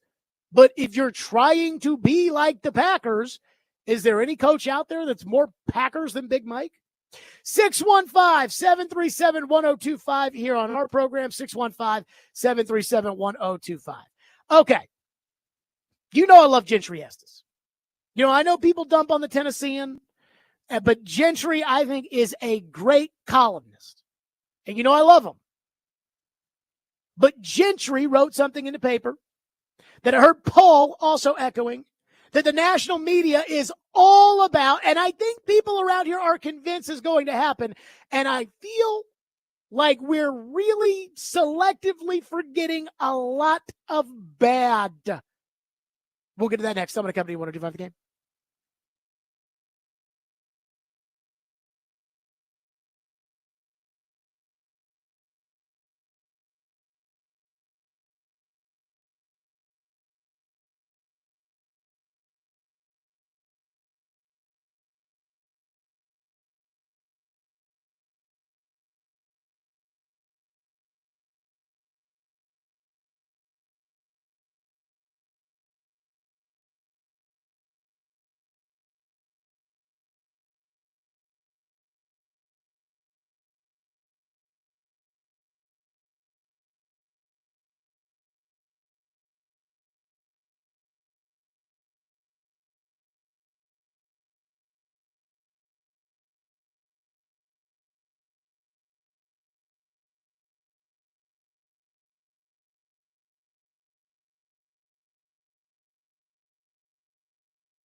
Stillman and Company, 102.5, 106.3 The Game, streaming live on Twitter, Twitch, YouTube, and Facebook live from the Busy Bee Plumbing, Heating, and Air Conditioning Game Nashville studios. We are presented by Southern Bank of Tennessee. So I value everybody in the media's opinion. Everyone's got a great opinion. Everyone matters, everybody. That way I don't offend anybody. But and again, for different things, I care about certain people's opinions more than others. You know, when it comes to hockey, I care about Vingan's opinion and Robbie's opinion probably more than anybody else's. But the one guy whose opinion I think I really trust around here, and we get into it, but the one guy whose opinion I really feel like I trust is Gentry Estes of the Tennessean. And I feel like some people have like these personal issues with the Tennessean, you know, whether it's Paul because he used to work there, or, you know, people just like to dump on it. And that's neither here nor there for me. I think Gentry Estes is a great local columnist. And I hate the fact that his work sometimes is paywalled because I think some of his stuff is just great. And when the Titans lose a game, I can't wait to read the Gentry banger on Monday. And when something good happens, we'll see the Gentry banger. Now, this will sometimes turn into 2-hour phone calls between Gentry and I, where I'm yelling at him about some take he has. But again, I think the most informed, best opinionated, fair, and reasonable media person in Nashville is Gentry Estes. I really believe that. And so Gentry wrote a column. Mike Vrabel will win in New England for the same reason he so missed here in Tennessee. Talks about Vrabel connects with the players, and Vrabel's this great leader, and Vrabel will win in New England, Gentry says. Today, Kaharski was talking about he thinks Vrabel's going to win in New England. And the national media, let's not kid ourselves, they can't get enough Mike Vrabel. They got their pants around their ankles every time they bring up Mike Vrabel and how great Mike Vrabel is going to be with the Patriots. They are already planning the Super Bowl parade. Vrabel is following in Bill's footsteps. We're just going to ignore Gerard Mayo. Bill won 6. How many is Vrabel going to win? And that's great. But again, I'm not sure that really reflects Vrabel's tenure as an NFL head coach. And I don't care about the national media. The national media, they don't watch the Titans. And what they saw of Vrabel was a likable guy who's got a big personality, who did have some good moments as coach, including screwing Belichick by using that clock loophole in the playoff game, or running the extra guy out there to get that 12-man penalty, or anything else. So Vrabel had his moments. And Vrabel won games, and people aren't used to the Titans winning games, and Vrabel is a good coach. I will say that. Vrabel's a good coach. But unlike the national media, Gentry was here during Vrabel's tenure. And unlike Paul, who basically copy and pasted a text from Vrabel into a report about T.R. Tart, Gentry never carried water from Mike Vrabel. In fact, Gentry sometimes was the ire of a Vrabel rant. And this is where I'm disappointed in Gentry's column about Vrabel winning big in New England. I think Vrabel could win big in New England, but I'm not betting on it. Because as good of a coach Vrabel was, and as many smart things that Vrabel did in his tenure of coaching the Titans, there, to me, is a lot on the other side of the coin. Number one, we never apparently seem to talk about this, but I think we should. Mike Vrabel did not inherit the 0-16 Cleveland Browns. Mike Vrabel didn't even inherit the team he's inheriting now. Mike Vrabel inherited a playoff team that won a game in the playoffs. A team that had a Pro Bowler at left tackle. It had the NFL's leading interceptor in Kevin Byard, a Pro Bowler at tight end in Delaney Walker. Young talent, Jack Conklin, Derrick Henry, Jonnu Smith, Kevin Byard, all from the 2 most recent drafts. I mean, even Austin Johnson, who wasn't a huge star, Austin Johnson's been a solid player in the NFL. And Vrabel walked into that. Vrabel walked into a team that already had leaders on it like Logan Ryan and Jarrell Casey. I mean, what are we talking about here? The Patriots, they don't have anybody good. That Titan team had good players. So it's not the same situation that Vrabel's inheriting. And Gentry knows that. Again, the national media, they don't know that. They don't remember it, and they don't care to remember it. Gentry knows that. But what about all the other stuff? Do we not remember the warts of the Mike Vrabel coaching tenure? Do we not remember Derrick Henry on the bench for the first 12 games of the 2018 season? Do we not remember that when the New England Patriots came to Nashville in 2018, Derrick Henry was third on the depth chart behind Deion Lewis and David Fluellen? Do we not remember that? Do we not remember that the quarterback that Mike Vrabel was hired to unleash was Marcus Mariota, and that failed? And only because Ryan Tannehill saved their bacon did those guys end up in the AFC title game and not on the hot seat. Do we not remember that horrible 2020 defense after Vrabel and Dean Pease got into it and Dean Pease, quote unquote, retired? Do we not remember Todd Downing and the destruction of Ryan Tannehill post Arthur Smith? With Arthur Smith as the offensive coordinator, Ryan Tannehill's efficiency was that of Joe Montana. He made the Pro Bowl. He was the comeback player of the year. He operated the second-ranked offense in the NFL. Arthur left. Nobody else of note left. And I'm not talking about Jonnu Smith. Arthur left. AJ stayed. Derek stayed. Ryan Tannehill stayed. And Ryan Tannehill turned back into a pumpkin under Vrabel's pick at offensive coordinator. Do we not remember the 7-game losing streak in 2022? And again, that was more Amy's fault, in my opinion, than Vrabel's fault. But if Vrabel is such a good coach, couldn't he have beaten the lowly Houston Texans at home? Do we not remember the guard that Vrabel and Rand Carthon collaborated on to take with the 11th overall pick?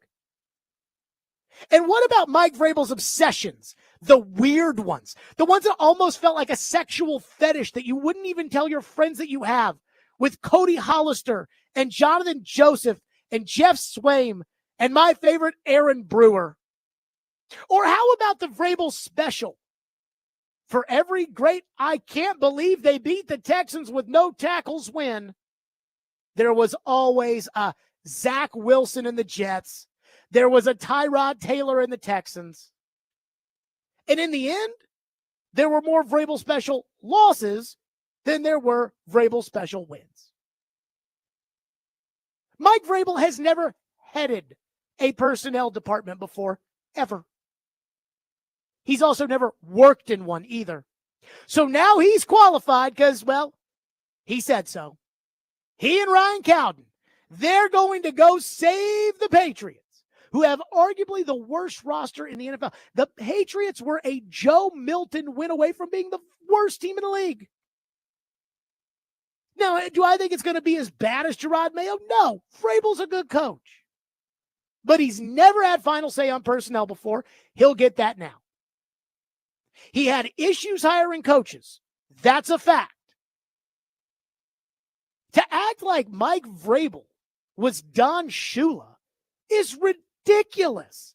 Mike Vrabel lost 2 home playoff games. Nobody seems to talk about that. So, again, I think he's a good coach. But I think there are a lot of good coaches in the NFL that end up going to organizations that either don't have the infrastructure for them to succeed, or don't have the wherewithal for them to succeed, or don't have the roster for them to succeed, and they end up failing. And I don't think Mike Vrabel is some sort of special mutant coach like the X-Men who has some inane power that will keep the New England Patriots from really falling into the territory that they've been in ever since Brady left. Especially when they signed Jeff Swaim, Cody Hollister, Jonathan Joseph, and Aaron Brewer. Especially when they hire Tim Kelly to be the OC and Todd Downing to be the quarterback coach. Especially when they bring in Craig Ackerman to run the special teams. Do we not remember that? And ask yourself this question with Vrabel. What do you think is more likely?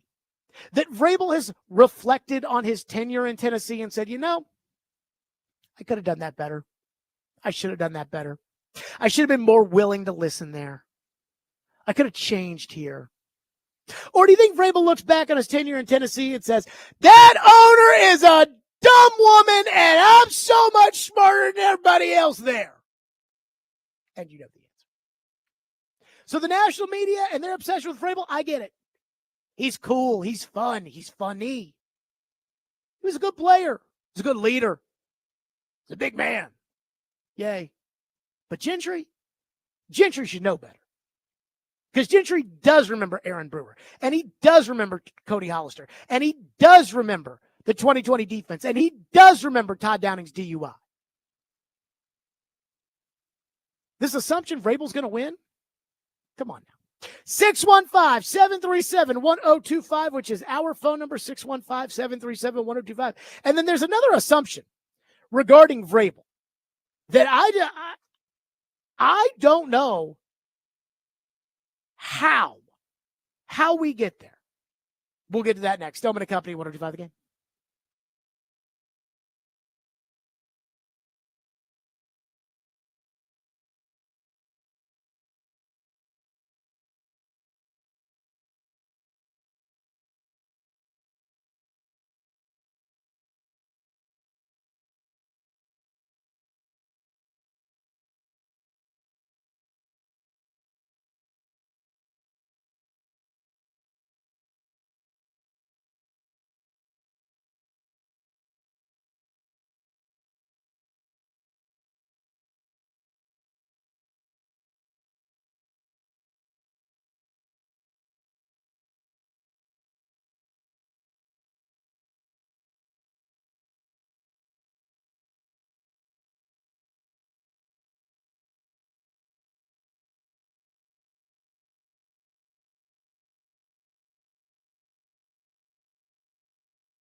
Hey, Mike. Hi, Tommy.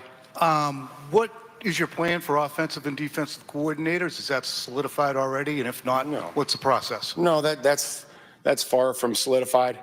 You know, we want to put the best talented coaches in front of our players. When they stand in front of these players, I want the players to embrace what every coach is teaching.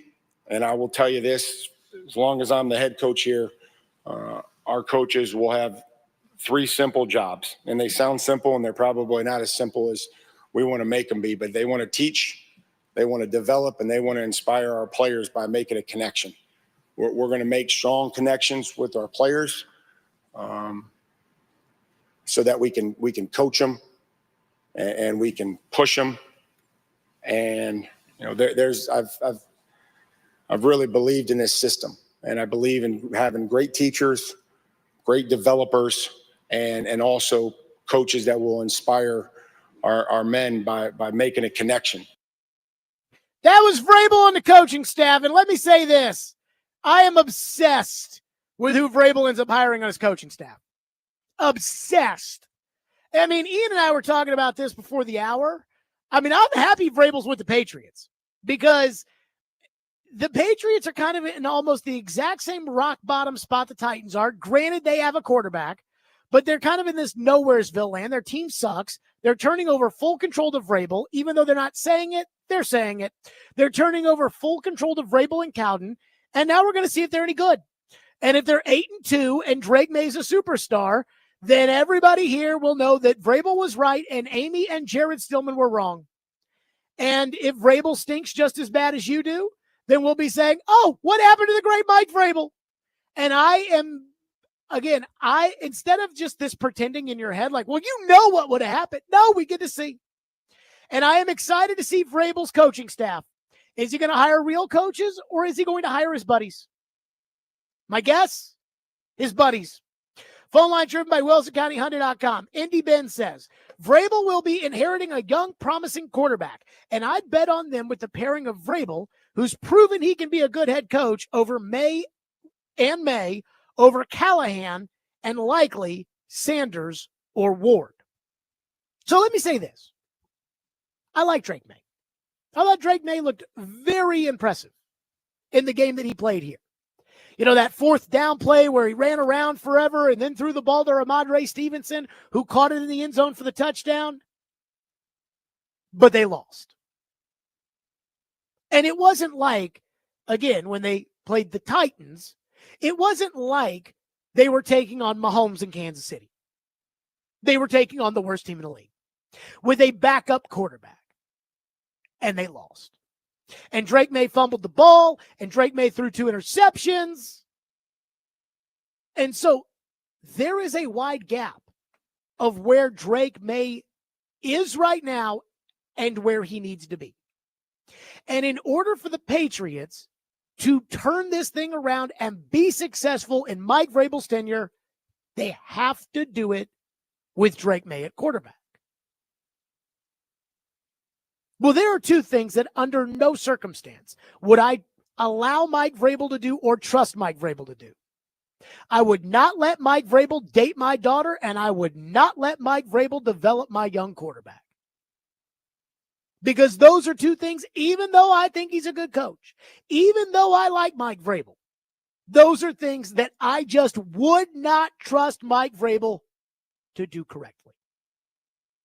And I can't get over where this assumption that Mike Vrabel is going to be the answer for Drake May is coming from. And look, he talked about, well, I'd rather have Vrabel and Drake May than Sanders and Ward and Callahan. And I would too, simply because I think Drake May's better than Sanders and Ward. But I'm not going to look at Vrabel and Drake May and say, you know what? That does kind of remind me of Chuck Nolan, Terry Bradshaw.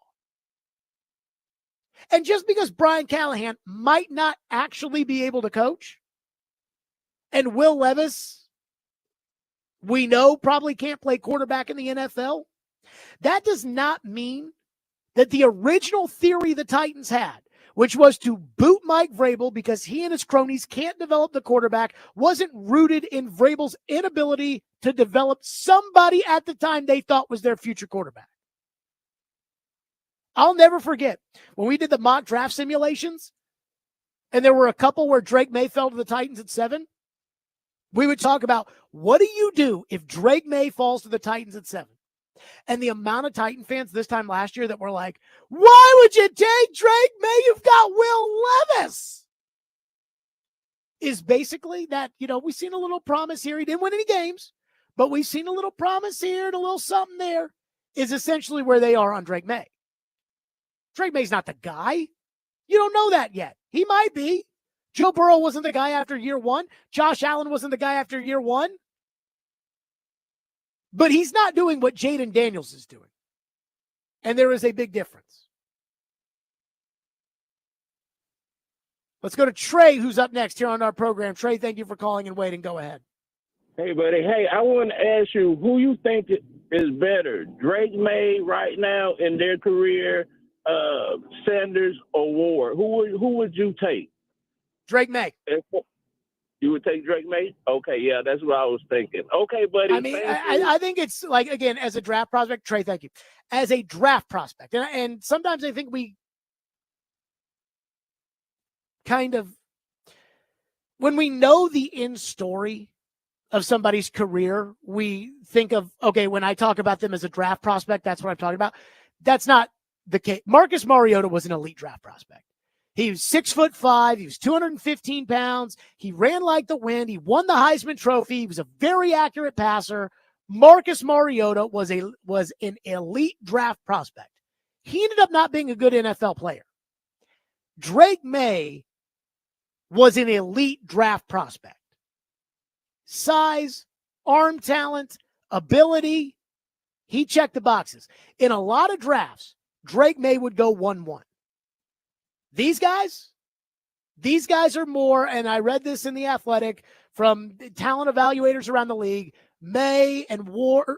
Sanders and Ward are more in the Michael Penix, Bo Nix category. And that's just, that's different. Gunner says there is no chance that Mike Vrabel has looked back at his time in Tennessee and thought about what he could do better. Because he's a dude, Jared, you wouldn't understand. Again, if it were me and I got fired and I would have spent the year trying to figure out what happened. What could I have done better? That's just me. I am very hard on myself and I'm always grass is greener. So I'm always thinking, what could I have done better? Vrabel does not strike me as that guy. Not to say that Vrabel's not, right or wrong or whatever. But there is something when he was like, Jared, you and I are not the same. You are right about that. We are not the same. And there's no doubt in my mind, Vrabel's so arrogant that there's no doubt that Vrabel didn't look at this and think to himself, man, I really should have hired a real offensive staff. That's why I'm so obsessed with who he's going to hire on his coaching staff. Because of all the talk we had here. I was at the Super Bowl 2 years ago, and I was waiting to talk to Matt Nagy because there was this huge cohort of people around Matt Nagy and Eric Bieniemy, and there was talk that the Titans were interested in those two guys, one of those two guys to be the OC. And the next day it dropped that the Titans were making Tim Kelly the offensive coordinator. And I think we came on the air at 2:00, and at 2:01, it was announced that Tim Kelly was going to be the offensive coordinator and Jason Houdeling was going to be the offensive line coach and everything else. And I remember seeing that and thinking, of course, this is how this ends. Of course. It's like when we see the tweet from Jeremy Fowler or Adam Schefter or Ian Rappaport that says that John Eric Sullivan's hired by the Titans to be the GM. It's going to be like, of course, Brinker's going with, a Green Bay guy. Same with Vrabel. Of course, Vrabel's going with his buddy. That's why I will be maybe not stunned, but at least a little surprised if Vrabel's coaching staff is a bunch of people I've never heard of before. Then I will be like, wow. And there could be some Titan names sprinkled in here and there. There could be a Pat O'Hara, or a Tony Dews or a Luke Steckel or put some of those guys. But I mean, again, what I'm expecting is Tim Kelly, Todd Downing, Pat O'Hara, Rob Moore, Tony Dews, defense, Kerry Coombs, and Ryan Crow, and all of his guys, although Bowen's not coming, so I don't know who's going to be. Terrell Williams, and I am 100% expecting Craig Ackerman to be the special teams coach. 615-737-1025. Jason Fitz joins us next. Stillman and Company, 1025-1063 The Game.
Tomorrow is your chance to participate in Preds Pick to Click. If you correctly guess a Preds player that scores a goal in the game tomorrow night, you win a pair of tickets to an upcoming Preds home game. Participate tomorrow morning with Robbie and Rexroad at 8:45 a.m. So Gentry Estes and I are getting into it as far as the Vrabel column is concerned. He's like, Vrabel was a good coach, and you know it. I said, I know he's a good coach. But being a good coach, and Mike Vrabel now has final say on personnel of an organization that is in the dumpster, and he has to develop a quarterback, and I don't trust him to do either, are two totally different things. And Chase was saying, well, you know, he did fire Craig Aukerman. I said, did he? Was it Vrabel who fired him? Ian, I asked Chase, I said, what percentage of the New England coaching staff will be Titans, Texans, Ohio State related? What percentage do you think will be, and I'll just say this, what percentage of Vrabel's New England coaching staff will be people that we know? 50. Chase says 60. I think it's going to be close to 90. Oh, that high? Yeah, I said percentage because I don't know how many coaches there are going to be. Yeah, it's hard to so know. So just like, when the number. staff comes out, then Yeah. we can do the percentage. Yeah, okay. That's I 90 is pretty high. 9 out of 10. A lot of that. Yeah. Jason Fitz joins us now on the program, Yahoo Sports, Fox Sports Radio. Fitz, I like Vrabel. Vrabel's a good coach. But this idea that, oh my God, New England is on their way because they got the great Mike Vrabel, I think is being perpetuated by you national media folks. And I just don't think Vrabel's tenure was that good to warrant this type of reaction. Look, I do think you're right about the fact the benefit of the doubt's given to people that everybody likes, and everybody likes Vrabel. Like, I don't want to oversimplify here this, but like people around the league really like Mike Vrabel. And the funny thing is they like this portion of him that is at times prickly, right? Like, you know that as well as anybody. Like Vrabel's not this big cuddly teddy bear, but for whatever reason, I agree with you that people behind the scenes have truly been enamored, and we've talked about this all the way back to last year. Like, people have definitely put Mike Vrabel on a pedestal, and I think as a result, the concept is, much like Robert Saleh is getting a lot of street cred right now in the interview circle because he's not with the Jets anymore, and it's like, well, with all the Jets, talk to plenty of people that'll sit there, and their belief is that the Titans are such a disaster that they were holding Vrabel back, and Vrabel was lifting them up like he was, a Mount Olympus. I think there is sort of an over-perpetuation of the greatness of Mike Vrabel right now. I think he's very, very good at what he does. But I'm with you. I think, sort of some of the way that we're talking about him like he's Tomlin, and he isn't. Why do you buy any of this Deion Sanders Cowboys stuff? I don't. I look, 100%. I would be stunned. I think the most stunning, a couple of people that I trust that know the Cowboys well, and I'll shout them out, like Shireen Williams, who obviously. Shireen has done great work covering the Cowboys for a long time. She tweeted about this right away. Jory Epstein, that works with me on Yahoo. At Yahoo, she covered the Cowboys before coming to Yahoo. She knows the Cowboys incredibly well. They both immediately said the same thing, not just about Sanders, but about anybody. That Jerry Jones, as a principal, just doesn't believe that coaches he should have to pay the buyout for a coach. He's not willing to do that. He thinks it's an unnecessary expense. That's for any coach. So understanding that Belichick, for example, has a $10 million buyout, but that, at this point, Sanders has an $8 million buyout. He's not going there. All this was, in my mind, was a distraction, like pay no attention to the man behind the curtain. We're not talking about the failings of the Cowboys not making the decision faster. We're talking about Deion to get up so the world love that. Everybody can talk about it.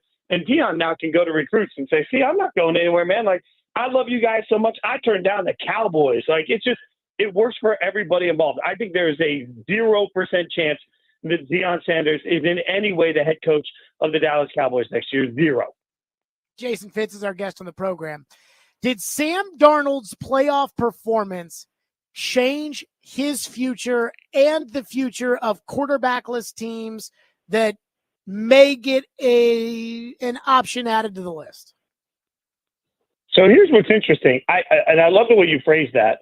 I think it changed the way the rest of the league's going to see him. I don't think it changed his future, though, because I still think that he's going to get franchised if they don't come to some sort of a deal with the Vikings. I think he's going to be franchised, and they're going to be comfortable running it back, even though that's too much to pay for him for a year, because why not? J.J. McCarthy doesn't really cost them any money, so it's not like they have to worry about that expense. And they can still be comfortable with somebody that won in 14 games this year. But I do think that the rest of the league, and a couple of people I've talked to around the league, they sit here and say, look, if you're a quarterback-needy team, and you already had we don't have Justin Jefferson. Now you have to add to that also, if your offensive line has any issues, what you saw in that last game is going to haunt you. You're going to lose sleep over it because your thought is, man, if I can't protect him and that's the way he's going to throw when he's pressured against man coverage, good Lord. So I think it changed the way the rest of the league sees him, but I still don't think he makes it out of Minnesota. I think Minnesota runs it back and gives themselves the ultimate safety valve next year, and he's not on the open market anyway. Okay, so with that, I'll ask you this. Aaron Rodgers or Kirk Cousins? They're both old pawpaws. Aaron was a better player than Kirk Cousins, in the totality of their careers. They both suck in the playoffs, and they're both a year removed from Achilles tears. Aaron's a little bit older than Kirk. Aaron Rodgers or Kirk Cousins? Who would you take? Funny thing is that you pinned me in on this. I got to give you an answer. And I think Kirk Cousins was awful last year. Now, everybody will tell you it takes a minute coming off the Achilles. I think Aaron Rodgers was better. Let's just take Aaron Rodgers, the personality, out of this conversation for a minute and just talk about quarterback. At the end of the year, at least you saw enough to be like, hey, you know what? Maybe his body's healed. Maybe he's going to be better. Kirk Cousins was objectively terrible. So, okay. I don't think. So you're saying Aaron Rodgers? I'm saying Aaron Rodgers. Okay. Aaron Rodgers and Travis Hunter, or Shedeur Sanders / Cam Ward and no Travis Hunter? Aaron Rodgers and Travis Hunter. I firmly believe whoever drafts Cam Ward and Shedeur Sanders right now, if I had to bet my house on an outcome, I believe that they're drafting a quarterback in 4 years. I don't think either one's a franchise quarterback. So I'd rather, anything we can do to punt on this year's quarterback market, I would. So give me Aaron Rodgers for a year. Take the best player available. Go get Travis Hunter, and then put Aaron Rodgers with him for a year. Fine. For 2 years, fine. Figure out the quarterback position. Just because you need it, just because you're with somebody you've been with for a long time, and you're like, well, it's time. We just got to get married. No, that still leads to a messy divorce. And I feel like the messy divorce is the inevitable outcome for both teams that take Shedeur and Cam. I think, and so many people have told me, several people have told me, well, Shedeur could turn out to be Geno. That seems to be the ceiling for him. He could be in that range. Okay. I mean, you want to spend the number 1 overall pick in this year's draft for Geno Smith? I don't. So just go get Geno Smith. The best, 100%. But then people that are smart around the Seahawks will tell you that the Seahawks don't really want to let Geno go because they realize there ain't an option better. So I'm going to be tough love on this show every week until we get to the draft. I don't think either quarterback's the answer. I hope to God I'm wrong because I would love for 2 teams to find their quarterback. I just don't see it. I don't think either one's going to be the guy. Do you believe – I'm going to ask you more of a question of the people you talk to. Do the people you talk to think there's any rational sense in Chad Brinker running the Titans? What is the vibe around the future of the Titans with Brinker as the decision maker, but they're going to apparently hire a GM and they say this is a real GM spot? What do we make of that whole forcocked mess? It's confusing. And here's the one thing that I would say for a lot of the national people, I just don't think, you made the point, you've made the point, we've had the conversation for years, that I don't think nationally people pay enough attention to the Titans. Right now, I feel like the general national consensus is everyone's confused. Nobody really understands what the vision is, why, there's a real conversation of, well, Callahan didn't do enough to get fired, but did he do enough to keep the job? I don't understand. If Brinker's in charge, well, what are they doing from there? And what's it look like for their GM? I can't talk to a single person nationally that's just on the outside looking in around the Titans that has a good feel for what they're doing. It truly feels like the old adage of throwing spaghetti against the wall to see what sticks. That's honestly what the national consensus feels like for the Titans. And this is where, I'm gonna be consistent. How many times have I told you there's not an anti-Titan bias in the media? They just don't move the needle. I think what we're finding out right now is that a lot of national people are trying to figure this out. And everyone's behind because they don't pay enough attention to the team to understand what they're doing. I think even with the draft conjecture, we're going to get him. Are they going to trade the picks? They're going to keep the picks.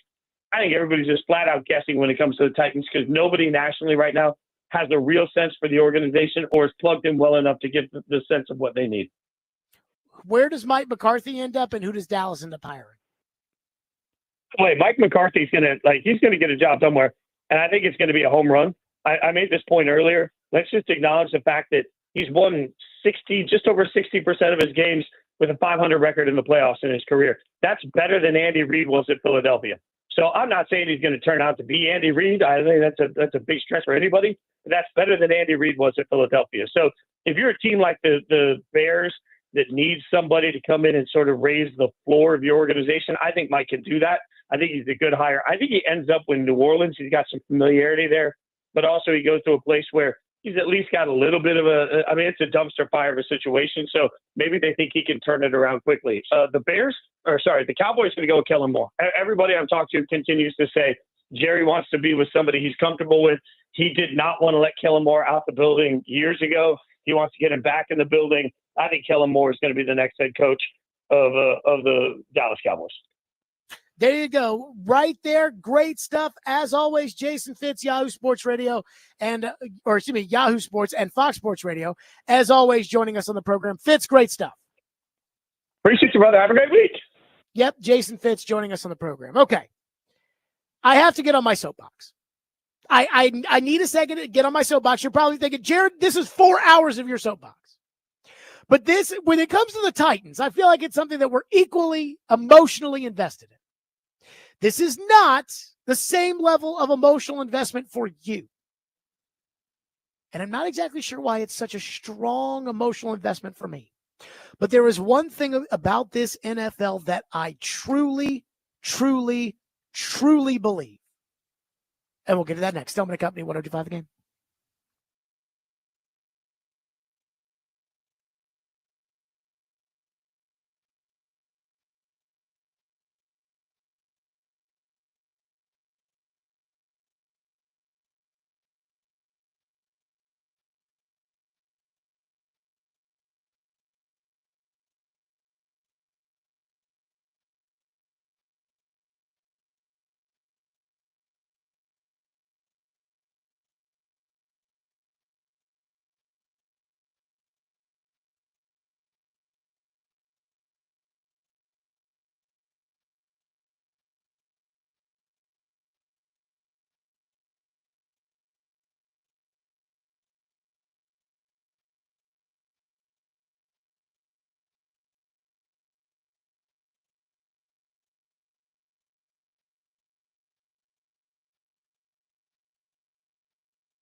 Stillman and Company, 102.5, 106.3 The Game. Okay, I've got to get on my soapbox for a second.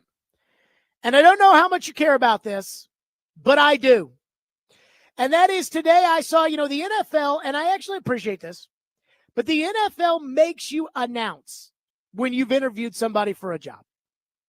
We have interviewed Jared Stillman for our head coaching position. And then they always put out a little picture of, me on the sideline with a headset on, and a little paper over my mouth. And then, it has a little Seahawk logo and it says, we've talked to Jared Stillman. So today it was announced that the Chicago Bears, a team I don't care about, but the Chicago Bears have completed their head coaching interview with Steelers offensive coordinator Arthur Smith. Now, there's a lot of talk in Chicago about Big Mike McCarthy taking over. They reached out. They wanted to get Mike McCarthy's blessing. They wanted to get Jerry's blessing to interview McCarthy, and Jerry denied it before the contract ended up not working out. So now Big Mike's free to interview with them. They've interviewed Pete Carroll, and I've heard a lot of talk about Pete Carroll. They've interviewed Ben Johnson, and it sounds like Ben Johnson might be a fit in Chicago. Again, I think it sounds like Ben Johnson wants to have final say over the roster.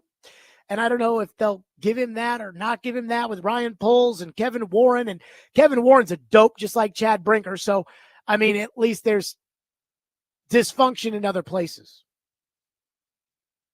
But I think the Chicago Bears need to hire Arthur Smith. Forget about Mike McCarthy. Forget about Ben Johnson. Even Pete Carroll. And I love Pete Carroll. Forget about Pete Carroll. To me, Arthur Smith to the Chicago Bears is a slam dunk. This year in Pittsburgh was big for Arthur Smith. And I know the Steelers fell apart down the stretch, but I think the reason they started 10-3 is because of Arthur. Sean Payton is one of the best offensive coaches, if not the best offensive coach in the NFL. And Sean Payton wanted nothing to do with Russell Wilson. And Arthur made Russell look like a real quarterback again. The Steelers, and again, I think a lot of people think the Steelers have Tomlin problems. I think the Steelers have talent problems. Outside of TJ Watt and Minkah Fitzpatrick, how many great players are on that team? Their most talented player, George Pickens, is cuckoo for Cocoa Puffs. Russell's an old pawpaw. The Steelers have good players. I'm not sure they have a lot of great players. And yet, with Arthur running the helm, they were legit. And this is why I think Chicago needs Arthur. Number one, I think Arthur's a good offensive coach. And I know it didn't work out in Atlanta, and I wasn't there every day, and I wasn't following the press conferences, and I was surprised that Arthur failed as miserably as he did in Atlanta. And again, it wasn't like their record was, 1-50, but it wasn't good. And I was surprised because when Arthur was here, I figured Arthur would get a head job and Arthur would be a good coach. When Arthur drafted Bijan Robinson, I figured Arthur would use the crap out of Bijan Robinson the way he used the crap out of Derrick Henry. But he didn't. But I know Arthur Smith. And Arthur Smith's personality is perfect for Chicago. Chicago's a different town, guys. It's not as ritzy as LA. It's not as we don't give a rat's ass as Miami. It's not as rude as New York and Boston. But it's cold. It's tough. They want to win. They expect to win. They haven't won in forever. They want to. And I think Arthur can win. I think people in Chicago are more normal people than LA or New York or some of these other bigger cities. And I think Arthur is a normal dude. I think the honesty and the genuine nature of Arthur Smith's personality, I think that will lead to exactly what they want in Chicago. But most importantly, I think Arthur Smith could be the best thing that ever happens to Caleb Williams. Because there are pieces there. DJ Moore is a legit number one. Cole Kmet is a good tight end. You can find a running back. It's not like quarterback where it's, oh my God, we don't have one. What are we going to do? It's running back. And Arthur should lean on the run game the way he leaned on the run game with Ryan Tannehill and the way he leaned on it with Jalen Warren and Najee Harris in Pittsburgh. Lean on the running game and bring the quarterback along. Arthur in his tenure has had 3 quarterbacks. He got the best out of Ryan Tannehill, and we all know it. He got the best out of Russell Wilson in a while, and we all know it. It was only that whole Desmond Ridder thing that blew up in his face in Atlanta. Well, I'm not the biggest Caleb Williams guy in the world, but I know Caleb Williams has more talent and is better than Desmond Ridder. Arthur is not one to handcuff his quarterback. Caleb doesn't need to be handcuffed. Caleb needs to be coached. And the guy to do it, in my opinion, is Arthur Smith. People in Chicago, they want sexy. They want, tight pants and good looking. And you get that with Ben Johnson or with Cliff Kingsbury. That's not Arthur. Though I do wish Arthur would shave off that stupid mustache. That's not Arthur. Big Mike, we saw him win all those games for the Packers. That's not Arthur. But I am telling you, I know Arthur Smith's personality. I'm not friends with Arthur Smith. So don't take this as Jared's getting on his knees for Arthur Smith, because I don't know Arthur Smith like that. But I just have watched him from afar long enough. I know what he's good at, and I just think it would be a slam dunk. And I texted Ryan Porth, our old program director, who's now doing things up in Chicago, and I said, what about Arthur Smith after he interviewed today? And Porth said, this city would go crazy, and not in a good way, if they hired Arthur Smith. I said, who gives a rat's ass what the fans think? The fans will care when you win or lose games. But I'm telling you, when it comes to Arthur Smith, I think Arthur Smith's a good coach. I think Arthur Smith's a good offensive coach, and I think he gets the most out of his quarterbacks, which is exactly what Chicago needs to get the most out of Caleb Williams. 615-737-1025, which is our phone number, 615-737-1025. Jared versus Joe. Up next, we've been doing a lot of agreeing lately, so we shall see. Jared versus Joe is next. It's Stillman and Company on 1025 The Game.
Stillman and Company, 102.5, 106.3 The Game, streaming live on Twitter, Twitch, YouTube, and Facebook Live. We are live from the Busy Bee Plumbing, Heating, and Air Conditioning Game National Studios, and we are presented by Southern Bank of Tennessee. It's 5 o'clock on a Wednesday.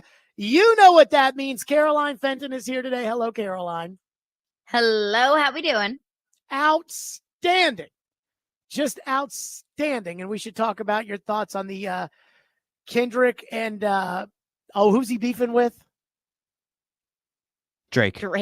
Drake. Yeah, that stuff, the things people care about. Joe is with us today. Yeah, what By music the way, have you Joe, been listening to, Jared? Dylan Schneider. But let me tell you, this One Dylan Direction? Schneider, he is legit. Just an FYI to everybody out there. But that's neither here nor there. Joe, I have to say this. You were poking Kaharski pretty hard about his Chad Brinker love affair today. He seemed to not like it very much. I mean, it gives me joy. I do things that give me joy. I whenever mean, I listen to Paul's podcast. He's saying he's not carrying water for Chad Brinker. I mean, if we're having a serious conversation here, I'm mostly giving him crap. I mean, like if you cover a team, you're going to probably have one-on-ones with people, and you're going to need to talk to people in power. But I am watching him carefully, though. I am watching him carefully. Yeah, I mean, I thought he took it a little too personally today. It sounds like there's, you hit a little bit of that truth, and truth hurts. All right, it's time for Jared versus Joe. Big discussions. What's the deal with this quad? Bigger arguments. I was right. I had my finger on the pulse of this team. It's so dumb. It's time. Oh, it was the cap. Cap. For Jared versus Joe. For you, this is actually kind of well-reasoned. Brought to you by First Horizon Bank. Big bank muscle. Small bank hustle. And by Pella Windows and Doors. We make the rules around here now. Now on Stillman and Company. Let's get it on. Here's your host, Caroline Fenton. Thank you very much. That new intro throws me for a little bit for a loop, but I like it. I love it. Okay, Joe, let's start with you. One of my favorite Jared takes of all time was when Chad Brinker was first hired, and Jared said that it was all a conspiracy to bring Aaron Rodgers to Nashville. But I think it's relevant again. So I'll ask you the question, should Chad Brinker pursue Aaron Rodgers to the Titans? My God, I forgot about that one. I It's one of my favorites. Remember that. I need a running honest list. to God, do not even remember that. No, now that you say it, oh man, we had some fun with that one. Okay, should he pursue him? I think that he should be. I mean, I think he should be on the menu of possibilities. Which, like, I don't think it should be an absolute no way non-starter. I mean, he's look. The more time goes on here, I don't want to I actually just entered this into the grid for tomorrow, so I don't want to scoop a segment tomorrow. But like the more information comes out, and just thinking about it, the more I'm convinced, man, the Titans need to build a football team and get the best possible quarterback they can get, and not let themselves take one of these guys at the top of that draft just because they happen to be the top two quarterbacks. Saying that, if that's what you're going to do, then I mean, Aaron Rodgers is probably pretty close to the top of the list of your options, which is depressing, but it's reality. So yeah, I mean, I think I would actually probably choose Justin Fields, and I'm sure yeah, that's fine. I mean, again, I'm not excited about any of the options. The reason with Justin Fields is at least there's maybe the possibility of growth. Look, we have seen quarterbacks 3, 4, 5 years in get better. I mean, Sam Darnold is an example, right? That's your Sam Chives, who just totally choked here in the last 2 games. Jared, I mean, he's gotten better, right? And Justin Fields at least gives you the option, the ability to do some different things in the run game, which I don't think coaches have leaned in on.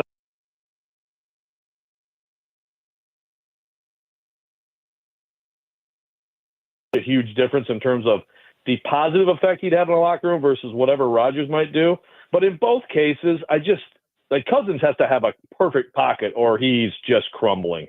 So because of the offensive line, I would go Fields. But anyway, that's not the question. The question is, should he? And yeah, I mean, he's got to be one of their most attractive options, sadly. Yeah, I mean, I can't even, I don't know where to begin with that Justin Fields take. I mean, I worry more about the quarterback doing things in the passing game than I do in the running game, but that's neither here nor there. Here's the way I look at it. Like, again, just in a vacuum. Jared, do you want Aaron Rodgers to be the quarterback of the Titans today, not 3 years ago? Yeah, no, I do not. But who's out there? And the real question for me is with Ward or Sanders, do we look at either guy and think that guy in 3 years will be ready to go to war against Mahomes and Allen and Lamar? And I haven't studied these guys enough to sit there and definitively tell you, yes, Cam Ward will be a star or could be a star. And I certainly don't feel that way. But I just, from what I read, what I see, I have a hard time getting there with Ward and Sanders. I mean, between the two of them, they didn't beat a single good team in college football this year. And they lost to Georgia Tech and BYU. And I mean, again, whatever. So if we're saying no on Sanders and Ward, then it's okay, who else is out there? Well, so then I start tiering them. Sam Darnold is the number one option who in theory could be out there, but I still don't think even those two terrible games at the end of the season will keep Minnesota from franchise tagging him next year, so he's probably out. So take Darnold out. So now it is Rodgers versus Cousins.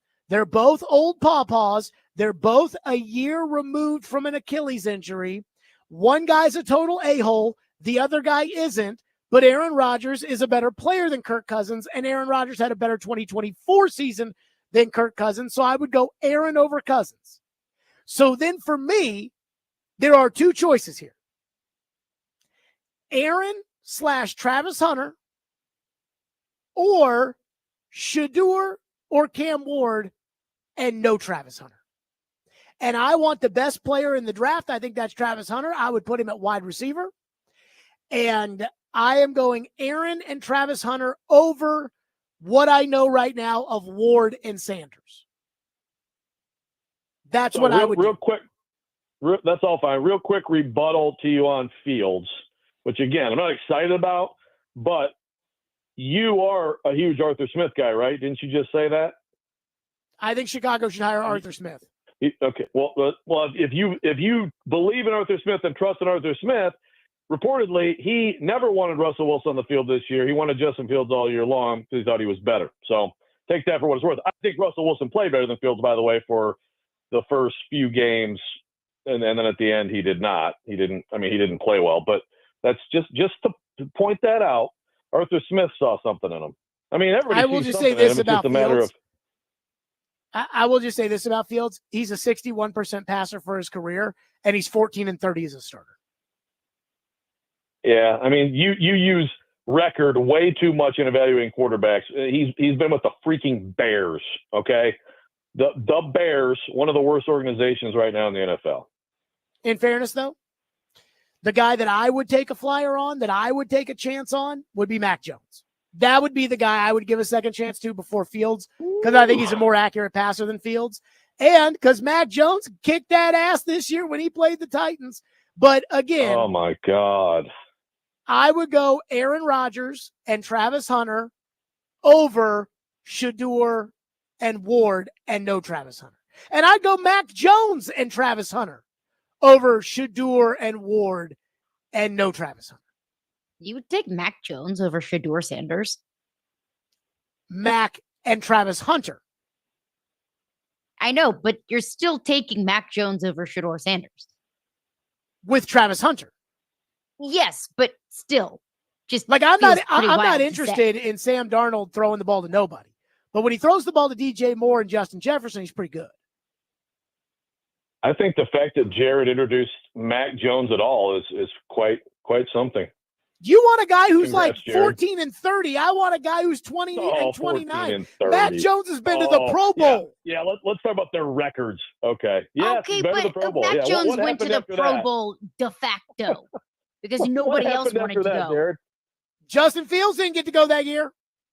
Okay. Mac Jones was the Pro Bowl. I will gladly see your Mac Jones and raise you a Justin Fields. I think there's Did a Mac legitimate Jones go to chance. one of those sham Pro Bowls where they play flag football and like Foursquare? No, I think Mac Jones played in the last Cornhole. real Pro Bowl where they actually wore helmets.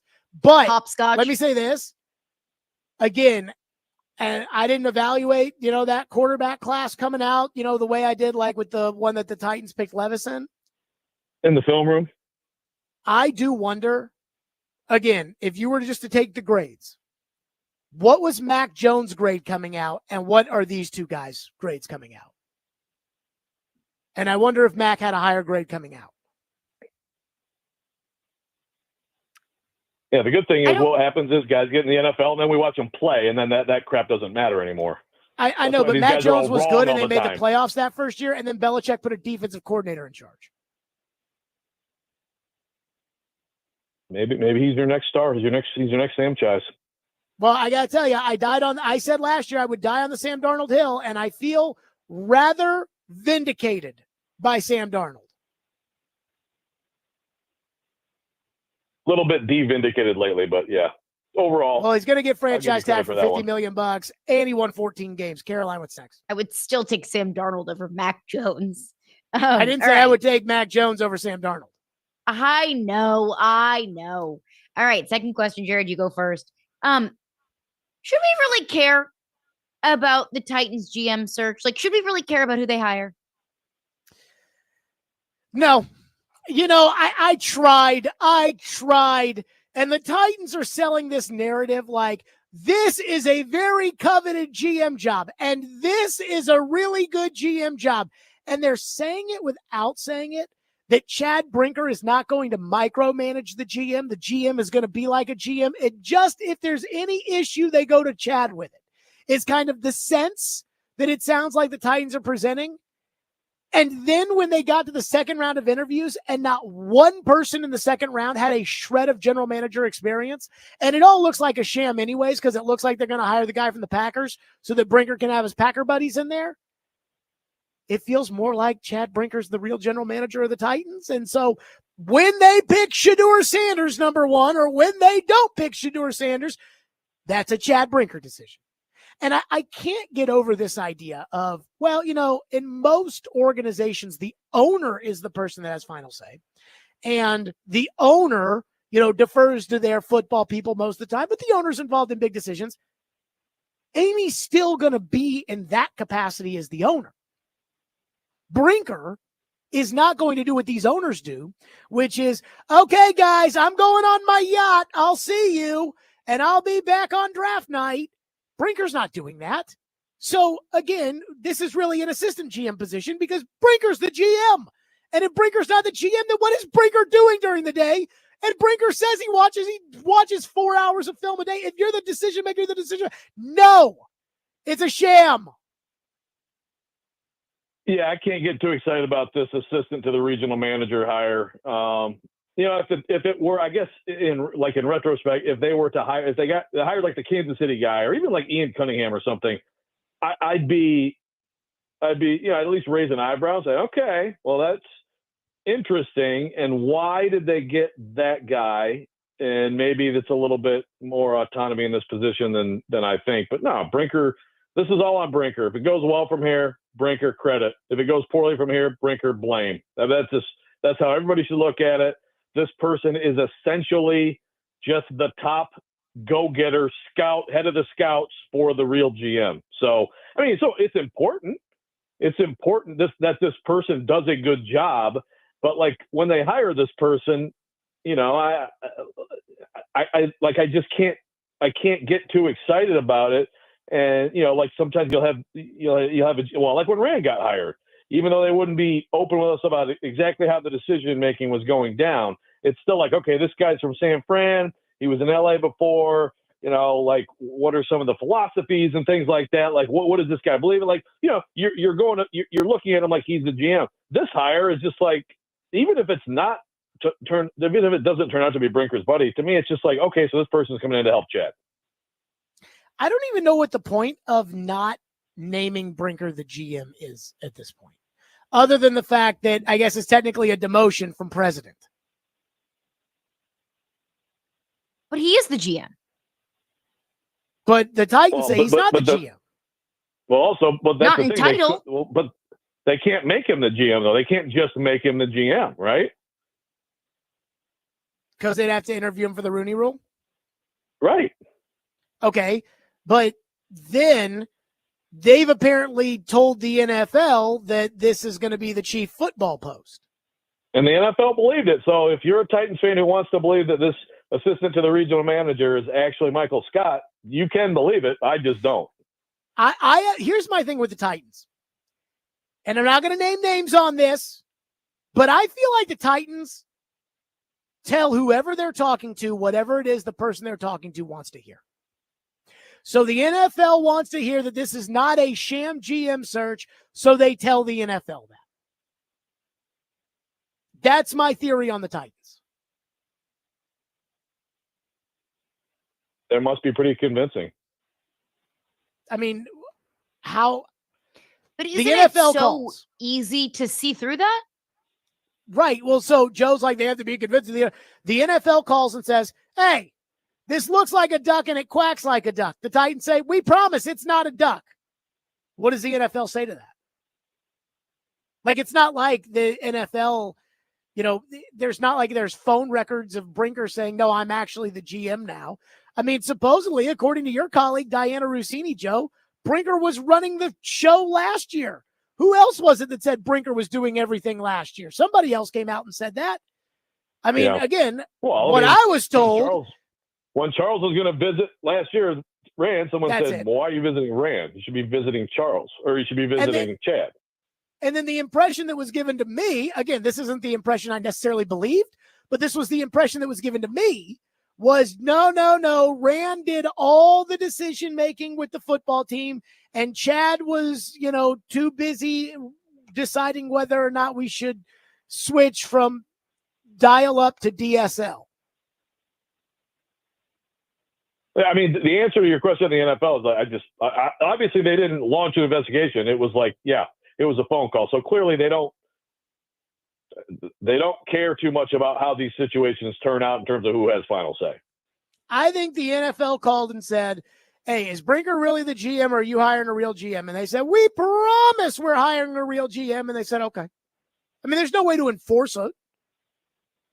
There's no way to say, like, did Chad Brinker like that move or not? There's no way to do it. I think the NFL probably was more mad about the fact that the Titans said the quiet part out loud when Burke Niall was quoted in saying that Chad would have the final say. It's like, give him final say. I don't care. Don't tell people you're doing that. Well, and it also comes down to, what are you paying this position? Like if it's within the market range right? Like that's a big part of it. So if you check all the boxes, all the exterior visibility boxes, then what can they really do after that? I also am making an assumption here that the Titans are going to hire John Eric Sullivan to be their next general manager. And if they do, then it will almost confirm to me that it's a total sham, even if he ends up being the best candidate for the job.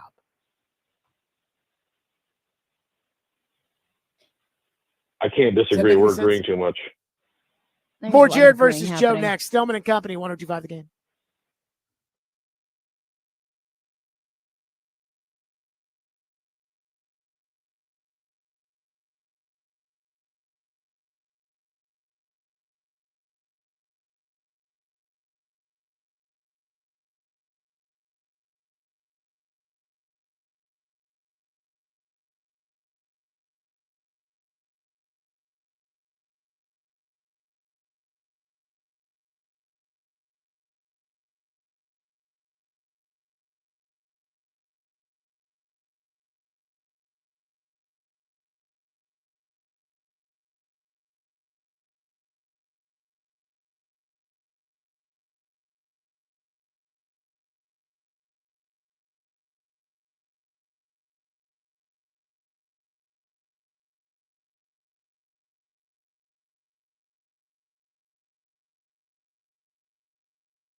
Big discussions. What's the deal with this quad? Bigger arguments. I was right. I had my finger on the pulse of this team. It's so dumb. It's time. Oh, it was the cap. Cap. For Jared versus Joe. For you, this is actually kind of well reasoned. Brought to you by First Horizon Bank. Big bank muscle. Small bank hustle. And by Pella Windows and Doors. We make the rules around here now. Now on Stillman and Company. Let's get it on. For Jared versus Joe, Caroline, what's next? Our dear old friend Mike Vrabel is now the head coach of the New England Patriots. But throwback to a couple years ago when Mike Vrabel made the comments at the Patriots Ring of Honor ceremony saying, "Don't take this for granted. It's not like this everywhere." Jared thought that was a jab at the Titans. Joe called it a nothing burger. But Felger and Maz in Boston said Jared was right. This is what they said.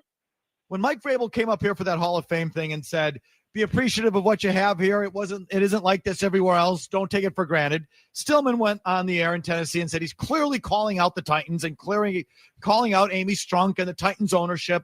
And he's taking a shot at us and he's on his way out. And Stillman got all sorts of blowback from it, from Titans fans at the time. And he was a bad guy for saying that stuff. And he was obviously exonerated at the end of the day, proven right on that. So I guess he's still got a hair across his ass for that, or just his interactions with Vrabel, or I don't know. So, Joe, my question for you, should Jared feel exonerated for his comments that he got a lot of blowback from yourself included? Hell no. And by the way, he wasn't the bad guy. He was the dumb guy. He wasn't the bad guy. See, I heard Don't Jared, look very dumb now, do I? Yes, you look every Think bit like as a dumb as man. you did then. Yeah, think like a dude. Yeah, you look every bit as dumb as you did then. And by the way, you again misrepresented me, or really, if you want to lay it out there clearly, you lied. The other day when I addressed this, I again, as I did last year with you guys, and I've done many times, I again said I was wrong about the nothing burger because I incorrectly thought that Amy Adams Strunk wouldn't think about things as stupidly as Jared does. But she did.